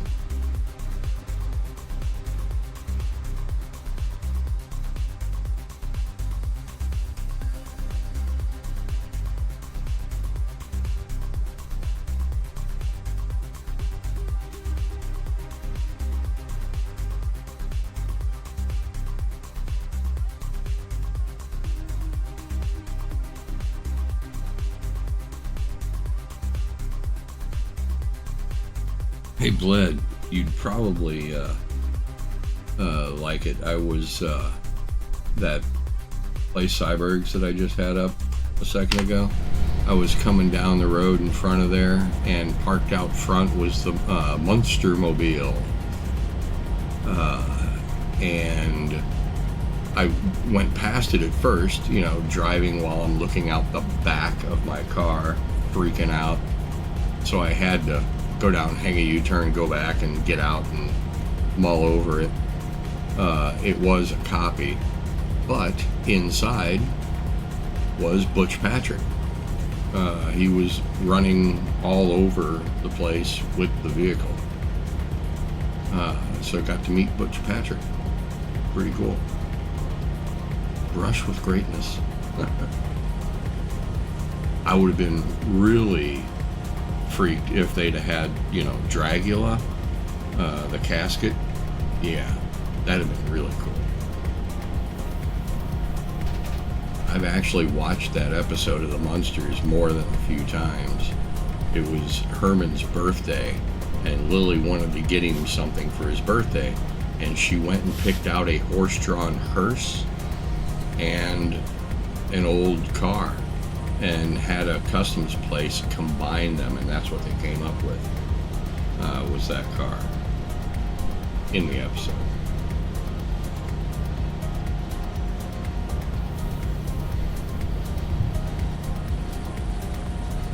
But yeah, I did not expect find Butch Patrick inside.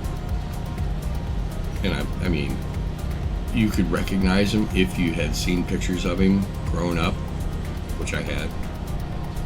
So I knew it was him. But if you hadn't seen him since the show, you'd have never known it was him. Except for the crowd of people around him, fawning.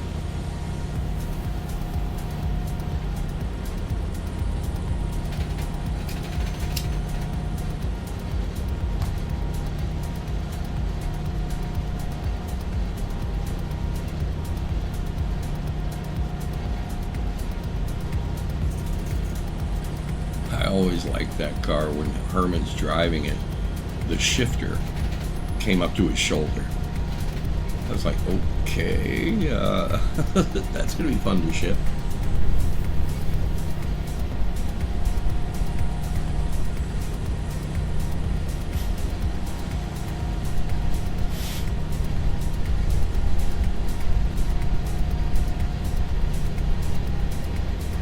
Yeah, no kidding by that point.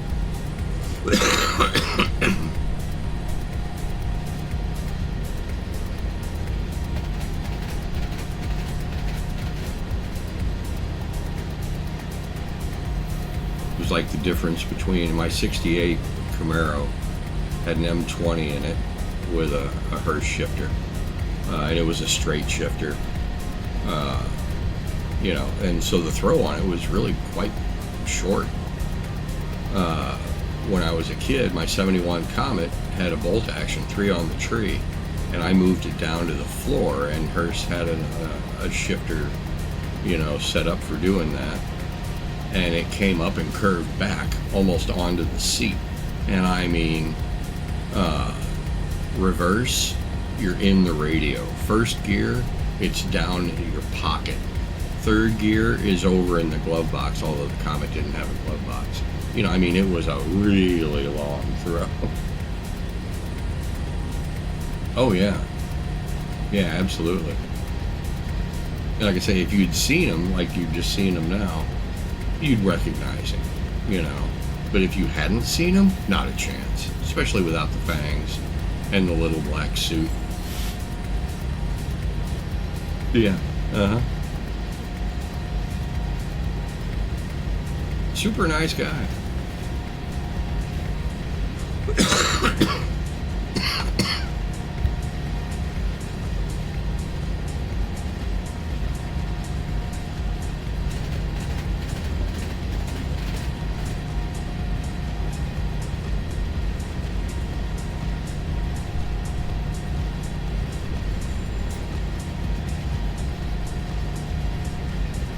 I'm surprised he didn't find his way into any of the more modern incarnations of the Munsters. I mean, there was a couple of times they did it.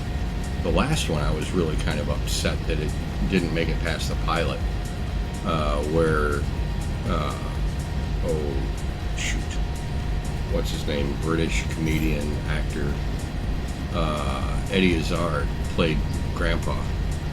I actually really liked that. It was a really good pilot. I liked it anyway.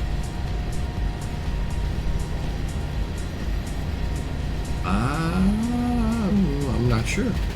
I might have. I mean, I've always been a fan of the Munsters.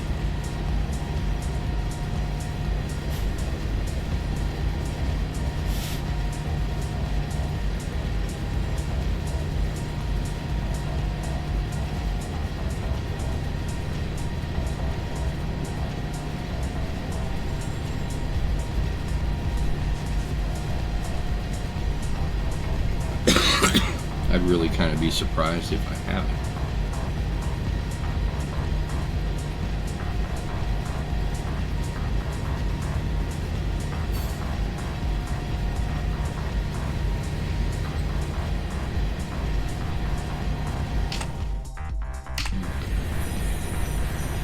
Again, boy, they got the sound down.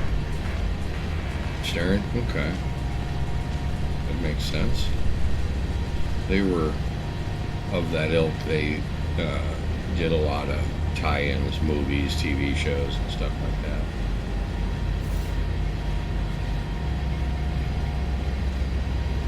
Along with Bally Williams, and they all did it, but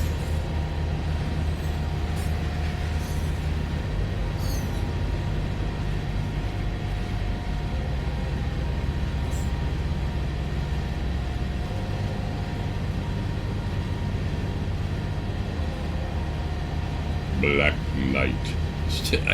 I used to love that game. That was one of my big time pinball crushes. I forget where it was. We had it somewhere local when I was growing up, and I played the hell out of that game. And I got to work on it because we had a few of them out on the streets, which was great because when you work on them, you play them. You know, yeah, it's QC.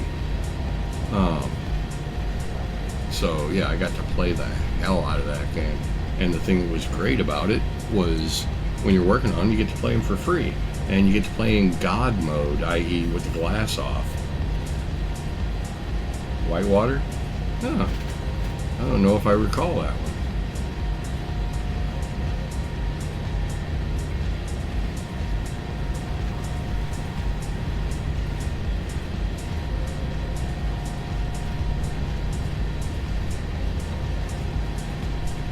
I was going to say, yeah, I mean, I don't want to say it must be rare because I haven't heard of it, but, huh.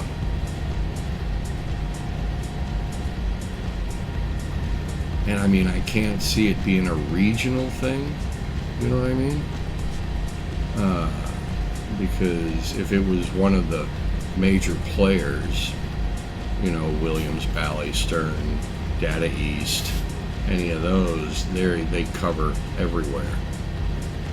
So it wouldn't really be a regional thing, but yeah, I can see it being fairly rare.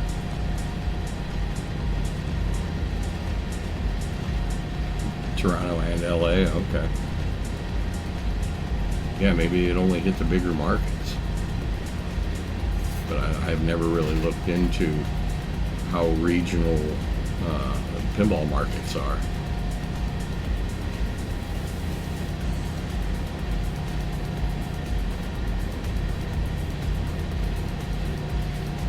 Oh, that might be why.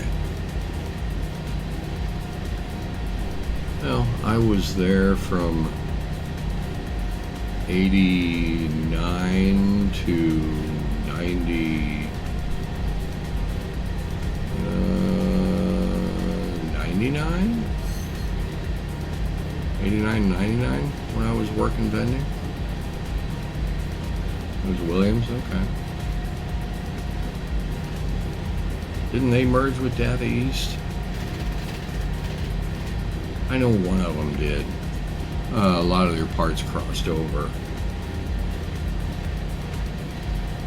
We had two major places here in town, Warehouse of Games and J&J, where we used to get the majority of our parts at. And they, you know, them over there, they did these guys over here did the rest of them, that kind of thing.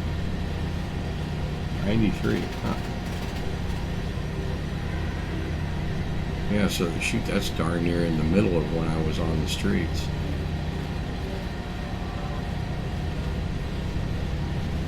And we tried to have some of the newer stuff in some of our hotter locations. We had so many locations, and we had so many tables. I mean, our movers were placing tables daily.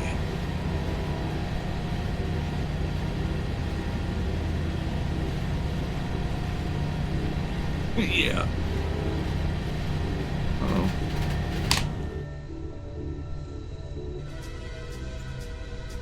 Got him.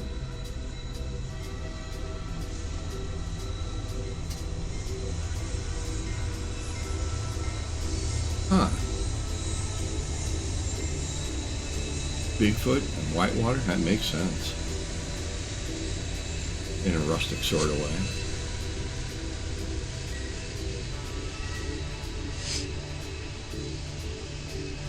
Have they got it on, what, Zachariah or whatever it is?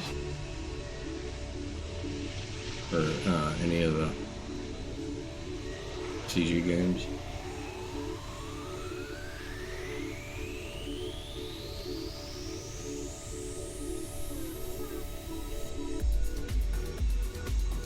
You do have a digital? That's what I was wondering. Arcade? Okay. I think I've got arcade as well, don't I?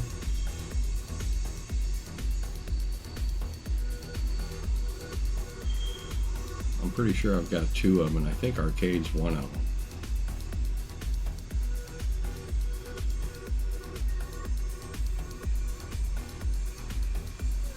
I have to look that up.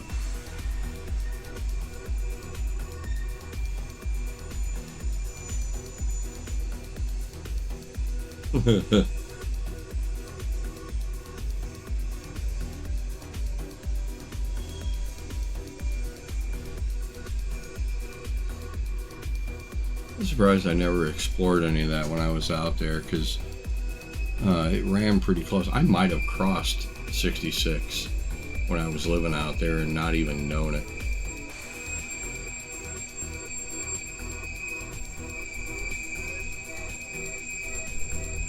But ironically, I didn't do many road trips when I was out there, but well, I mean, you can, just like anything else. I mean, when I was in the service. Really? Far out.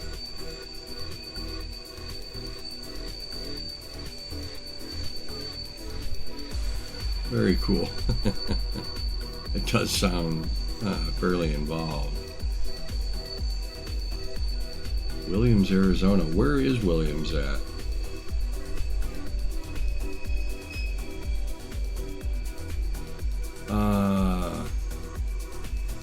You know what? I'll have to look into it again, because I think somehow Streamlabs has dropped my train robbery. I had modified a thing for a train robbery in Stream. That would be cool, because I know I have an Arizona route on Classic. I wonder if it goes through there.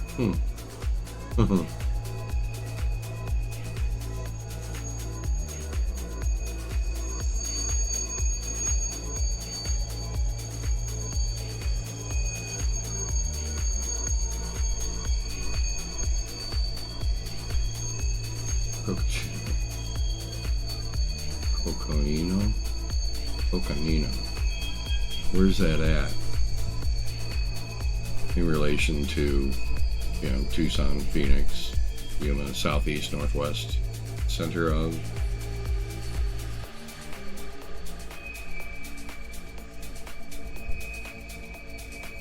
Winslow.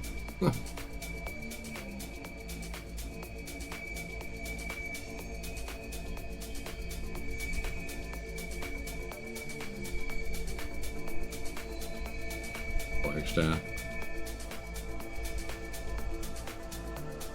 All you have to do is say it's vaguely sandy and hot. Well, that encompasses pretty much of the state. Area code 602, right?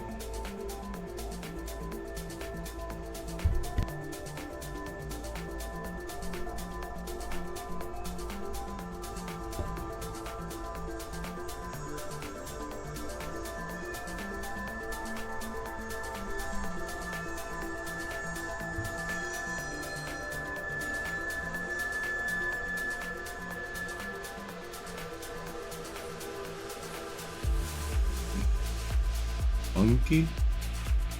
Like with a killer beat?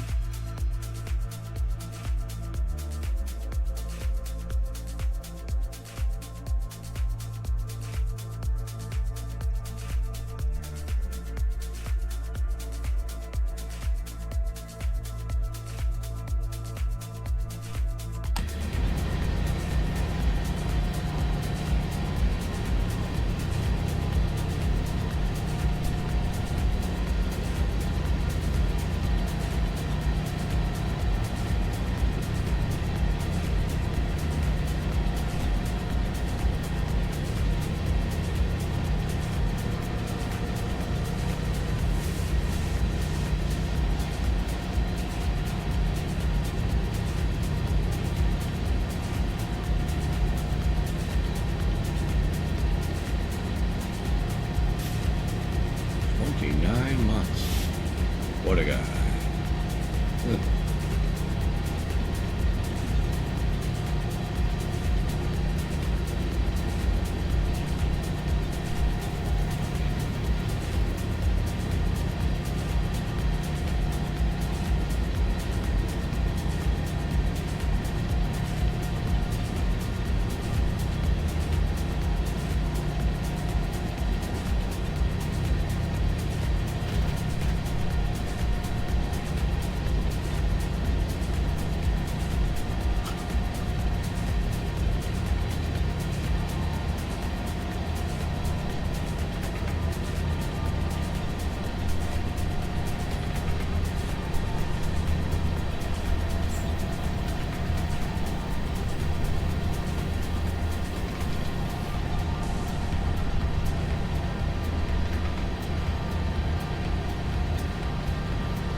Williams, Arizona is, let's see here, wow, north of Prescott, just northwest of Sedona.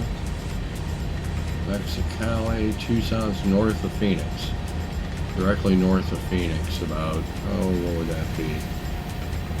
20, about 80 to 100 miles, just south of the Kaibab National Forest. It's on Highway 40/66. Bill Williams Mountain, Williams Junction, Williams, Arizona, Buck Skinner Park, Grand Canyon RV camping. Is the Grand Canyon around there? I don't think it's even in Arizona, is it? Grand Canyon Village? Okay, yeah. There's the Grand Canyon, so yeah, it's just south of the Grand Canyon.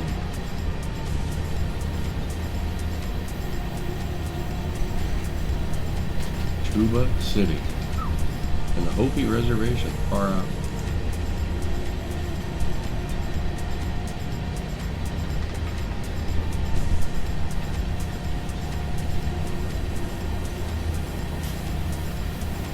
Yeah, it came right up for me.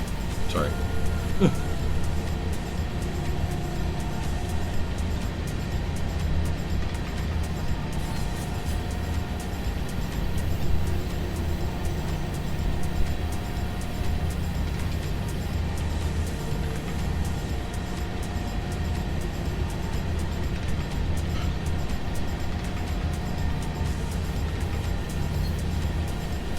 Hopis?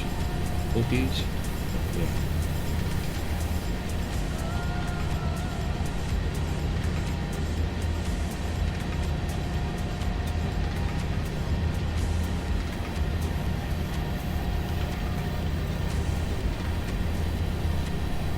You probably saw a picture of her, met a really beautiful girl from there.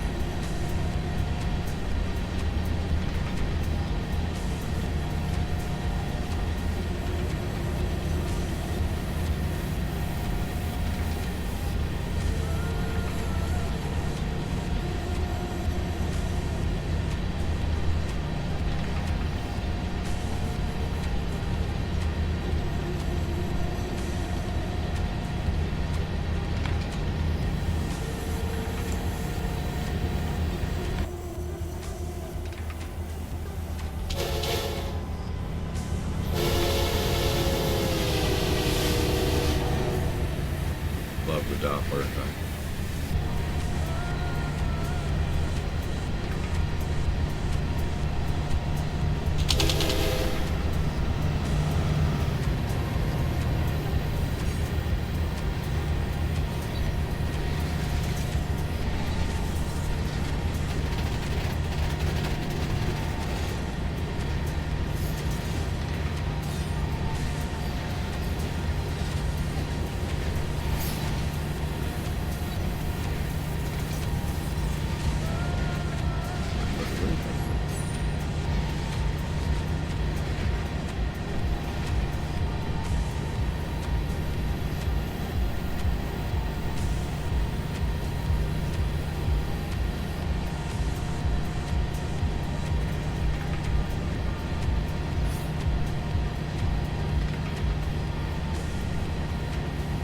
Oh, okay. Very cool. Yeah, you have to be into the desert to dig that kind of thing. I mean, if you grew up like we did here in the center, where there's just so much water and trees and stuff, and you get out there and it's just bleak by comparison. The thing that was wild about it is getting used to it, because I spent almost my whole 6 years when I was in the service in the desert and got used to it. Oh yeah, it was gorgeous at night. But each time I'd come back here on leave, like, where the hell did all these trees come from? They couldn't have all been here when I left. It just didn't look right, you know, you're just not used to trees. scrub and brush, okay. But trees? Come on, really? You get up into northern Arizona, around Flagstaff, it's a coniferous kind of thing. There's pine trees, huge pine trees everywhere. It is just weird. Down in the desert, there's hardly any trees. And if they're there, they're kind of rare.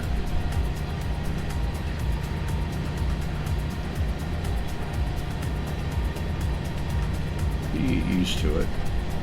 During the day, hot AF. I mean, oh my God, in Yuma, even in the winter, it was 80 degrees. In the summer, by noon, it's over 100 degrees. But you got used to it. And if you give me that dry heat crap,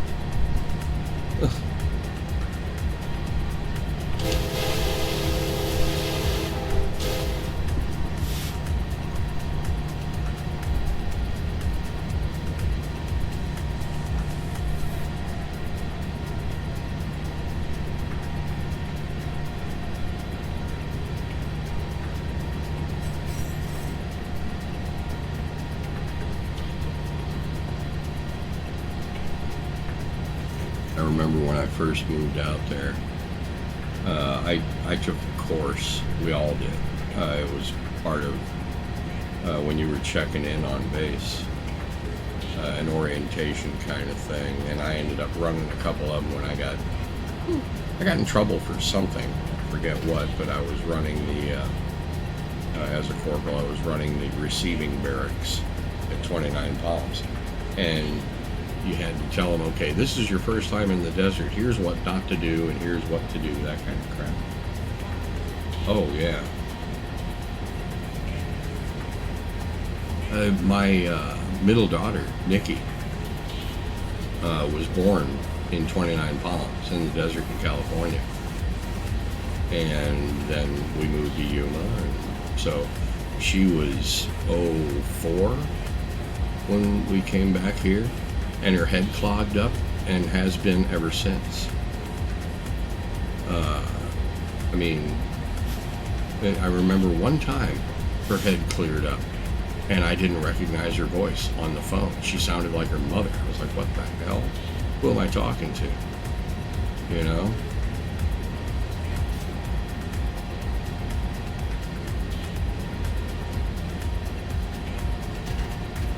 Oh yeah, I'll bet. Same thing happened to her. That's probably why doctors used to say, yeah, go spend a few months out there in the desert. That'll clear your ride up. And it will. Without all the fauna, your sinuses don't have to deal with all that.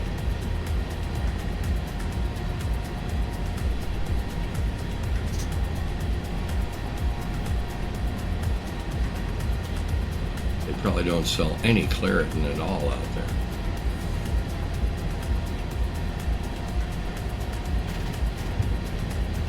I got 37 miles. I'm gonna run across the hall real quick. Be right back.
I would imagine so.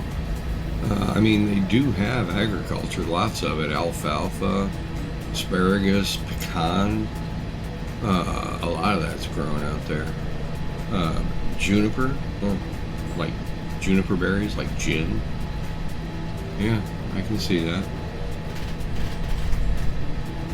We had a lot of agriculture down in Yuma. Citrus, lettuce, again, alfalfa, stuff like that. That was one of the first places I'd been that had a whole lot of crop dusting. It was an everyday occurrence to be driving down the highway and glance over into the field on your right, and a crop duster's blowing across there. It was really cool. They'd come across the highway, straight across in front of you, 15 feet over the roof of your car.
I am a mutated today. Sorry about that.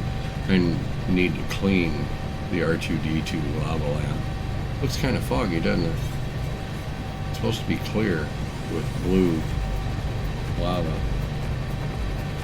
Looks kind of froggy. I'm gonna have to clean that. And the other ones, they just, you know, lift right out. I'm not sure about that one though. I'm gonna have to check that out. Find out for sure.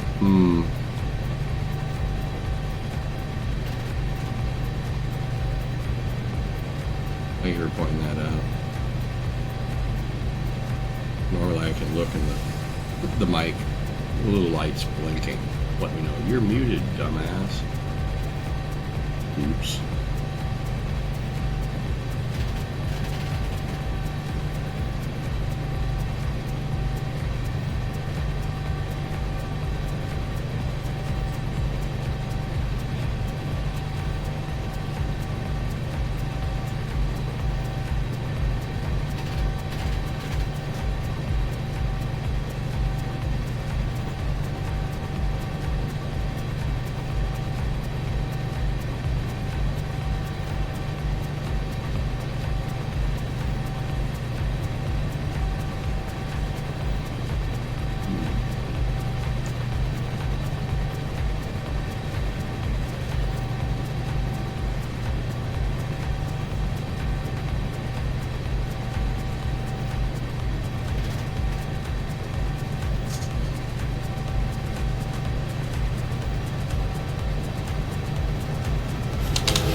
Of a difference between Mother's Day and Father's Day, other than, you know, for mothers we try to make a big thing out of it, and that was, you know, really good. Thank you, I appreciate that.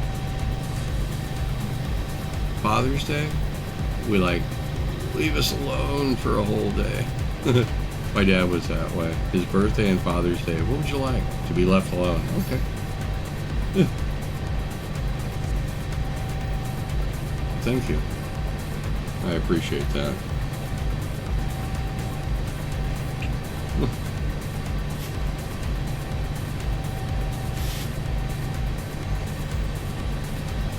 I'm trying. I think Jess got me the R2-D2. I think. Oh yeah. Yeah, I kind of am too. I'm surprised most mothers aren't that way, because in the grand scheme of things, they're expected to do much more than we are. You know? We just try not to show it.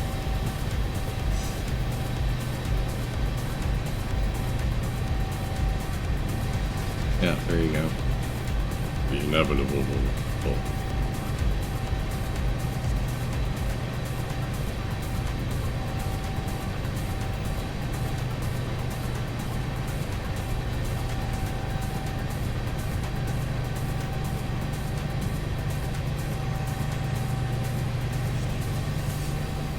That's right. You'd be hard pressed to prove it. Not many people believe you. You certainly don't act it. I would never say act your age, because somebody might ask me to do that, and not gonna happen.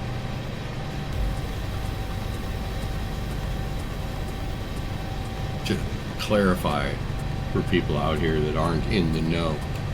She runs circles around me. I mean, I might be 23 years younger than her. That's where it ends, right there, in numbers. No.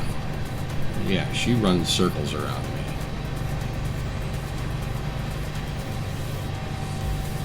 She is the ball of energy.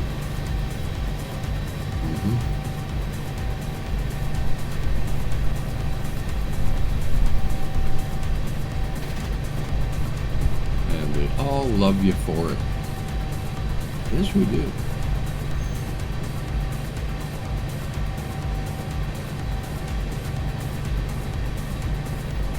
What do you mean what I did? What did I go through?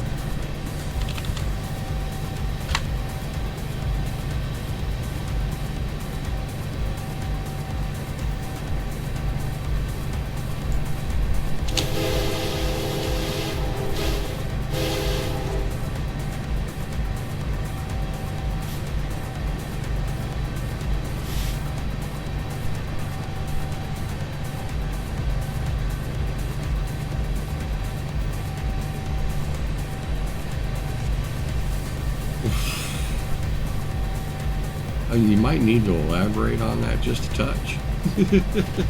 I like the saying.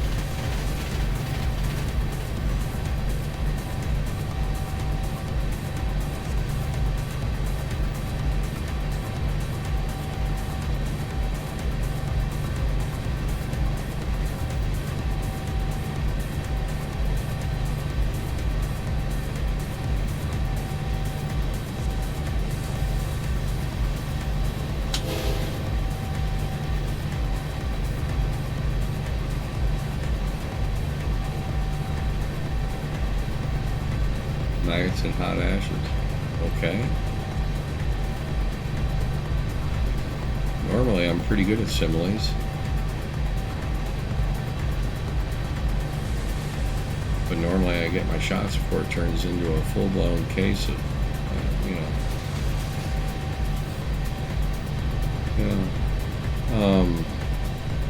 before it turns into a metaphor.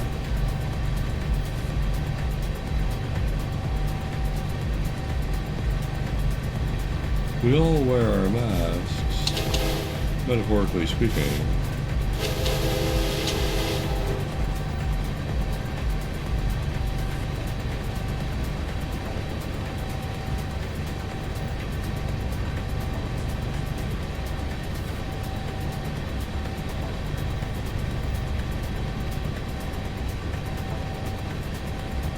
Come on, Lucy, you've got some splaining to do.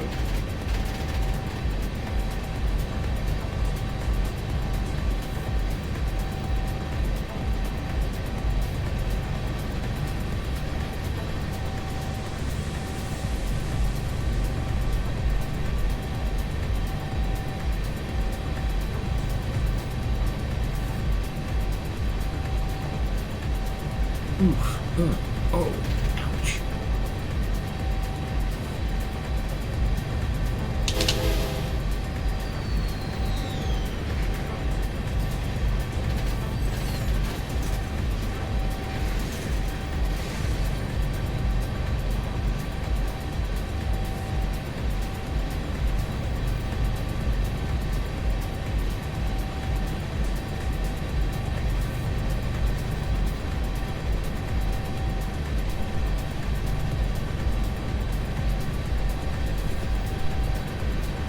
If you like what you see here, remember where it was, seeing a sign.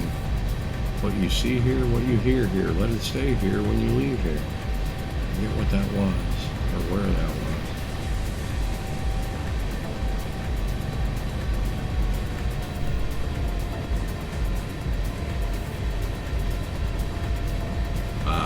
Oh, okay. Now I get it. Yep.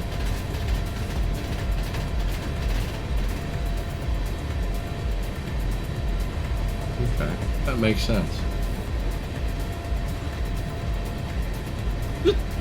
Although it's kind of hard to visualize, to conceptually visualize a fart in the skillet. I like that though.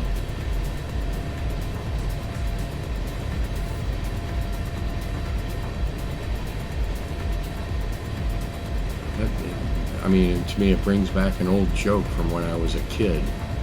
People, like 2 or 3 guys trying to outsmart the devil. The devil says, if you can outsmart me. Yeah, there you go. Well, that makes sense too. They're trying to outsmart the devil, the 3 guys, because he said, you know, if you can outsmart me, I'll, you know, send you to heaven, kind of thing. And the one guy who was a PhD said, okay, you know, this is easy. We run around the world in less than a second. Devil does it. Second guy says, okay, you know, do something else. Jump over a building in a single bound. And he does it.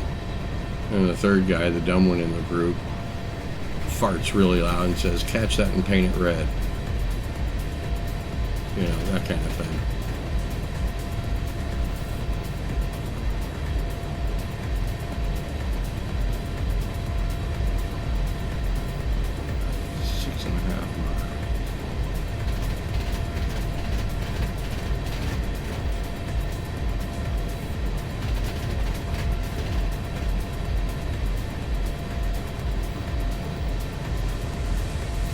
And I don't know, I might be able to argue with you a little bit on that, you know, but we have to quantify it with who actually dealt it.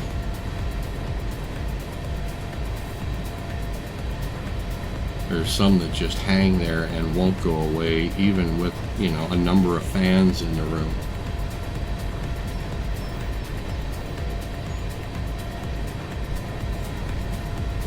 High energy, yes. That I grasp. And I've seen it in action. She is one of those. I mean, refuses to sit for any period of time. I mean, if you see her sitting, what's wrong? You know, that kind of thing.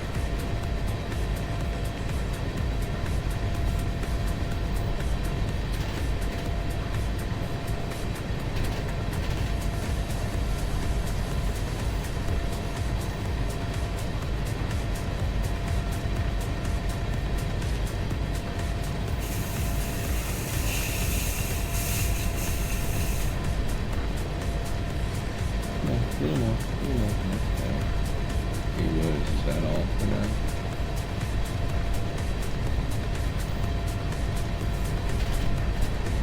Again, with bridges. Oof. Oh. You're gonna do more than that. See, I must catch it in between heat cycles. Excuse me.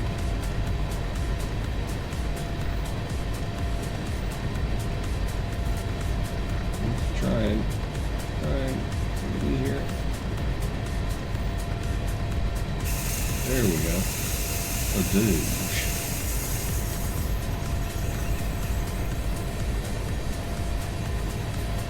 This is why I do not keep a smoke detector in this room.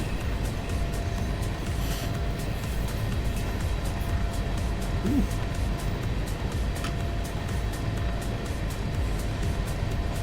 Didn't even think to turn that on. What do we got? Just reset. Oh.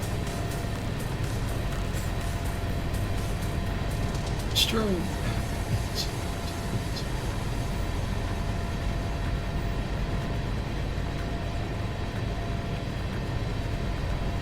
Already? Wow, that was quick. Well, I was going to say, you are fairly rural. I was going to say, where is that farm? Did I miss it? Down by the National? That Target-sized dollar store and stuff and junk?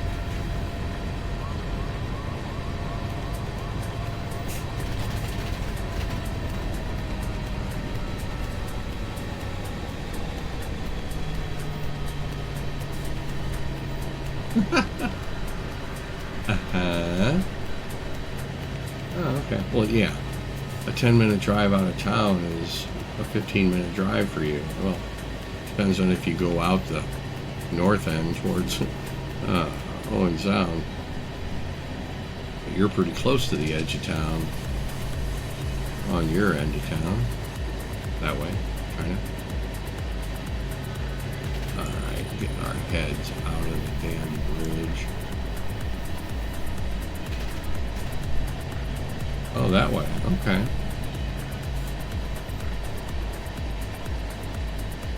Yeah, that is all rural, and there are a bunch of farms. That's a fact. Oh, geez. Really? That's weird. Whoa. Whoa. Nelly. Look at the cars leaning. Yikes. Okay, slowing it down then. Don't do it again. Whoa. Yo.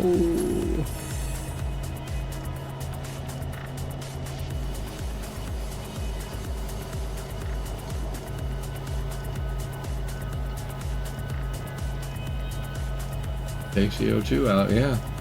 That I can understand. I mean, it is frozen carbon dioxide and all.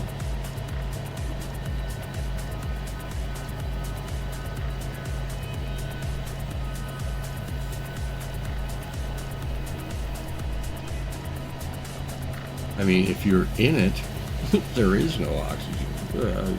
I mean, you know, it is concentrated. Yeah, I can believe that.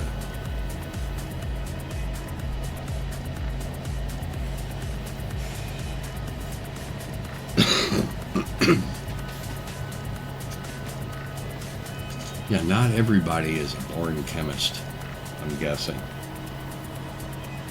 I'm speculating. I'm hypothesizing. Where's my thesaurus? What's another word for thesaurus? Really? Spam. Risk. Let's see if they say anything. Come from and bridge. Come from and bridge. Should I answer? Area code 417.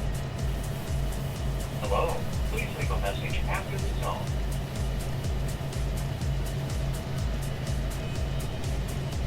Didn't think so. Darn. We never get to hear anything from them. What a shame.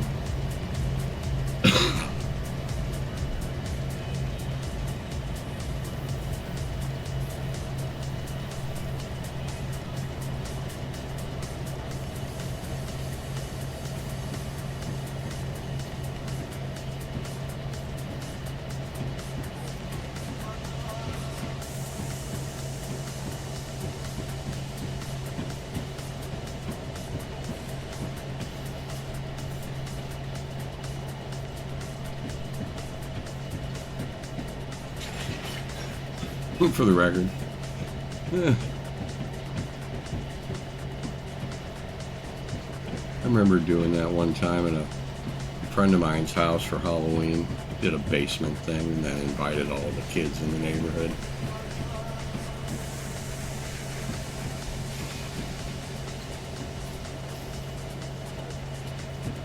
My friend's little sister wasn't too hip on the idea because we were using her dolls as props. Hanging them, throwing, you know, all that kind of stuff.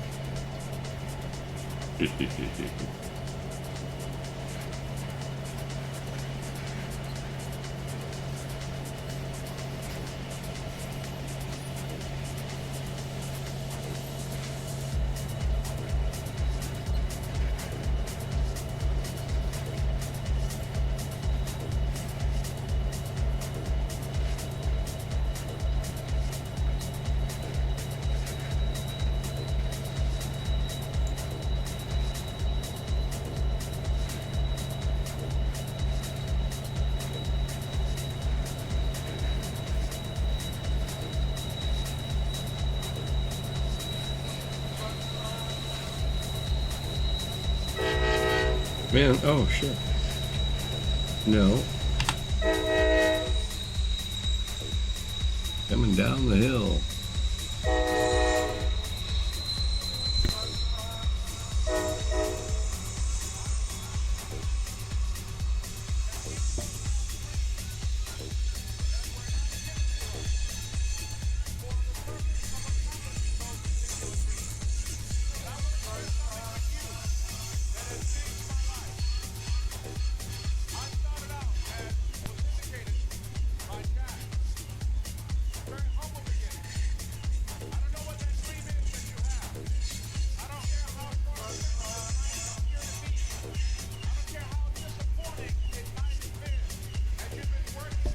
You wouldn't believe we did an experiment with one of her dolls. It was one of these little dolls that walked, you know, and it looked just like, you know, a little toy doll that walked. Okay, it wasn't very lifelike, and we wondered, because we were of the scientific, you know, bent at the time. We hypothesized. We just wondered how well it could negotiate the steps into the basement. Turns out, not all that well. In fact, I think there were some flying parts involved by the bottom of the steps. We uncaringly, without any thought to her feelings, laughed our asses off. It was hilarious.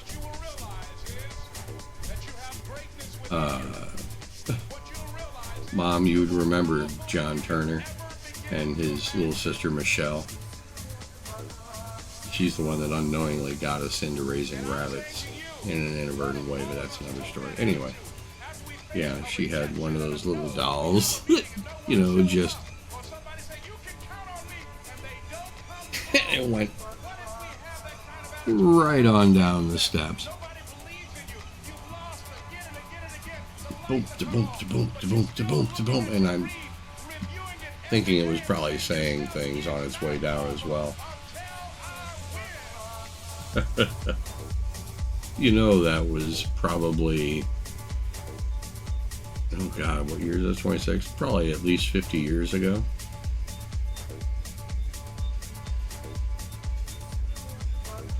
And we're all still great friends.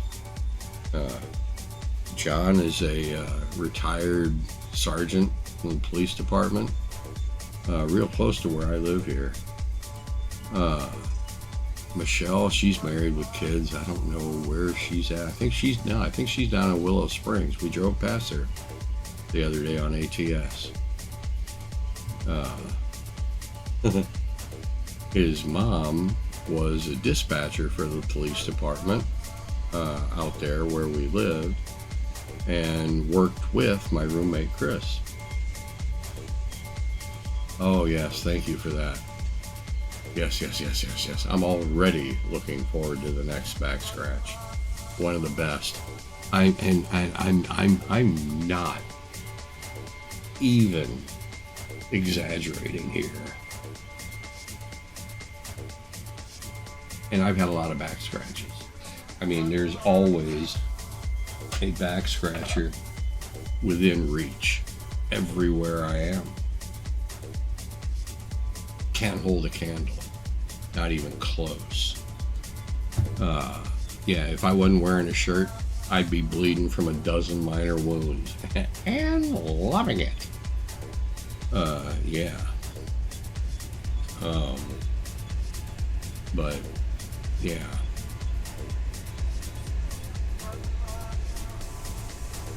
I'm wondering if Gail is still alive. I haven't heard. I mean, I never asked John. I don't think. Oh, a meetup.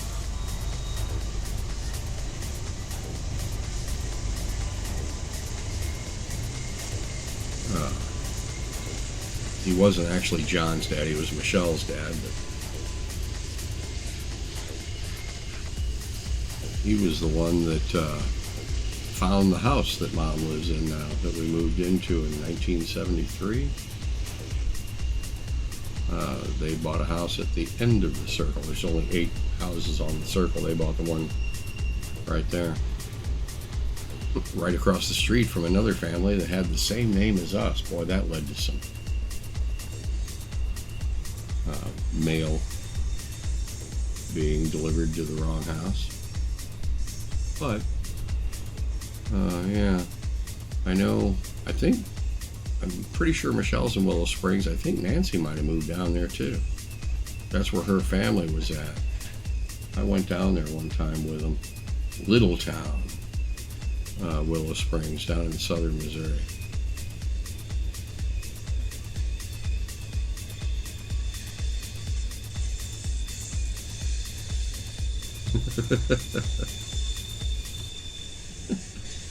That must have been one hell of a hamster wheel.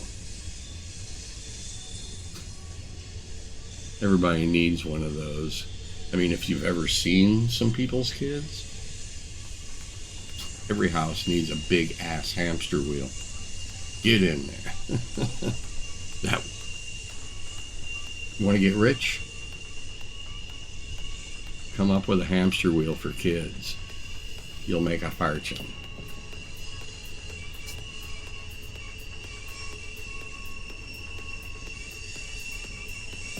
I remember seeing a thing, and I really wanted to try it, but I never did, where they took a hamster wheel and hooked it up to a drill, right? And they took like 3 pictures. Hamsters on the wheel. Hamster at 0 RPM. Then they squeezed the trigger. Hamster at 1200 RPM. And you just see this blur around the inside of the wheel. And then the third picture was hamster again at 0 RPM. And the hamster was just a pile of mush in the middle and pieces laying all over the place. I know it's disgusting. It's horrible. But it was funny as hell.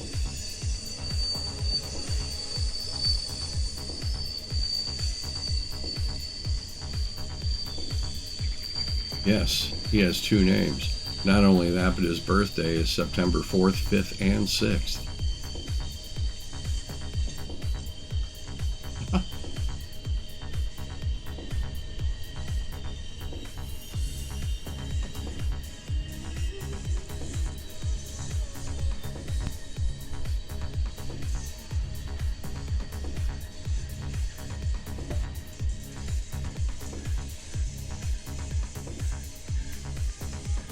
So large, he's continued on the next kid.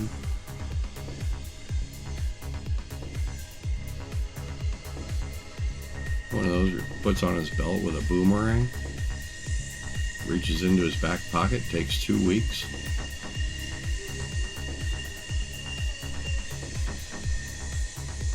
Has smaller kids in orbit around him. We can go on.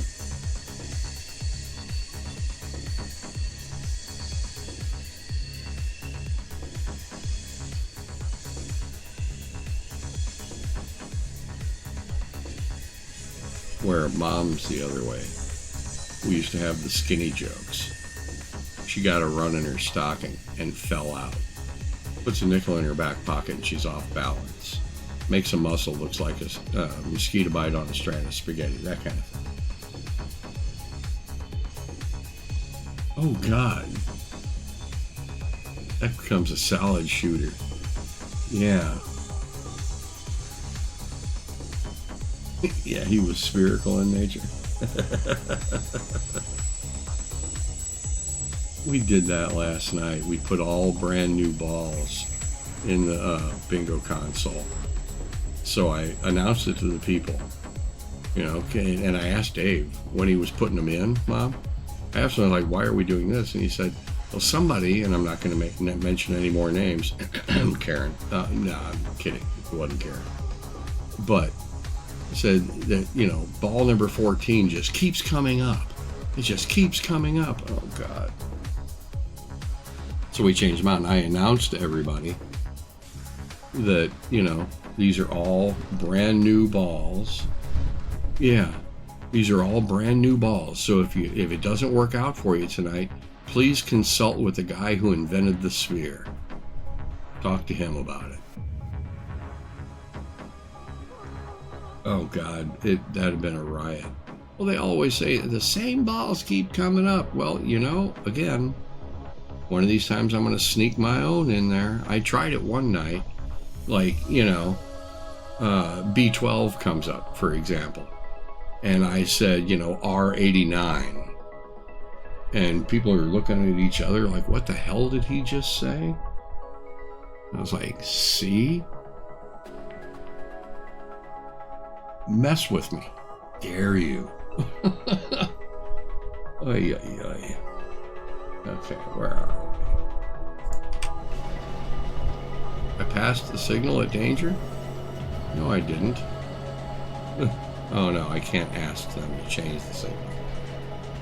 This should be good enough here.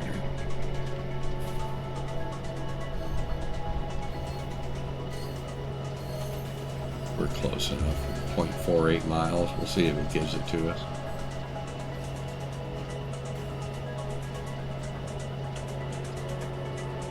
Z99. Yeah. I mean, you have to understand. I mean, it's just simple math. There's 75 balls in there. So the odds of any number coming up on the first one called are 1 in 75. The second one, and the odds are 1 in 74, and so on and so on and so on. So, and I understand.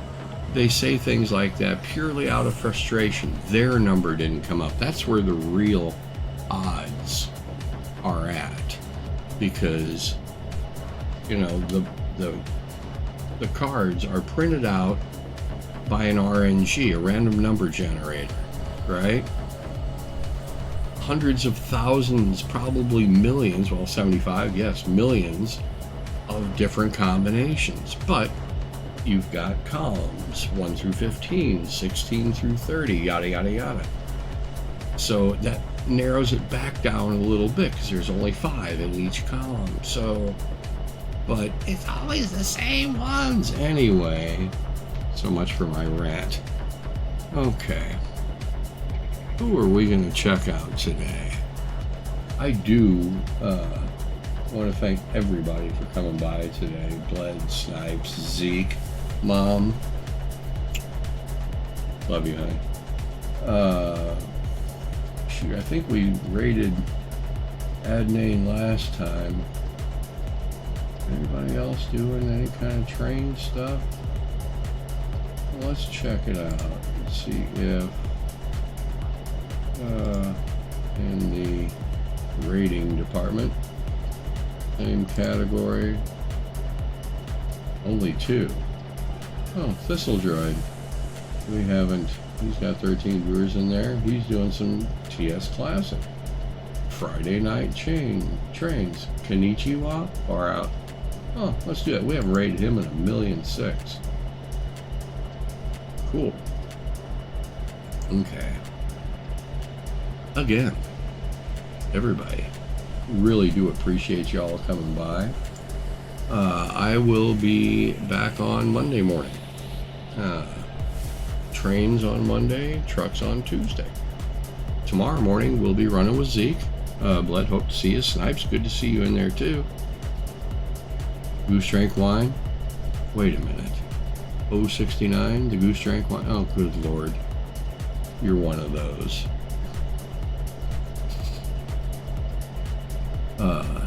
Everybody, I hope you all have a great weekend. To any and all mothers out there, happy Mother's Day. Didn't forget it today, did I? Hope you have a great time.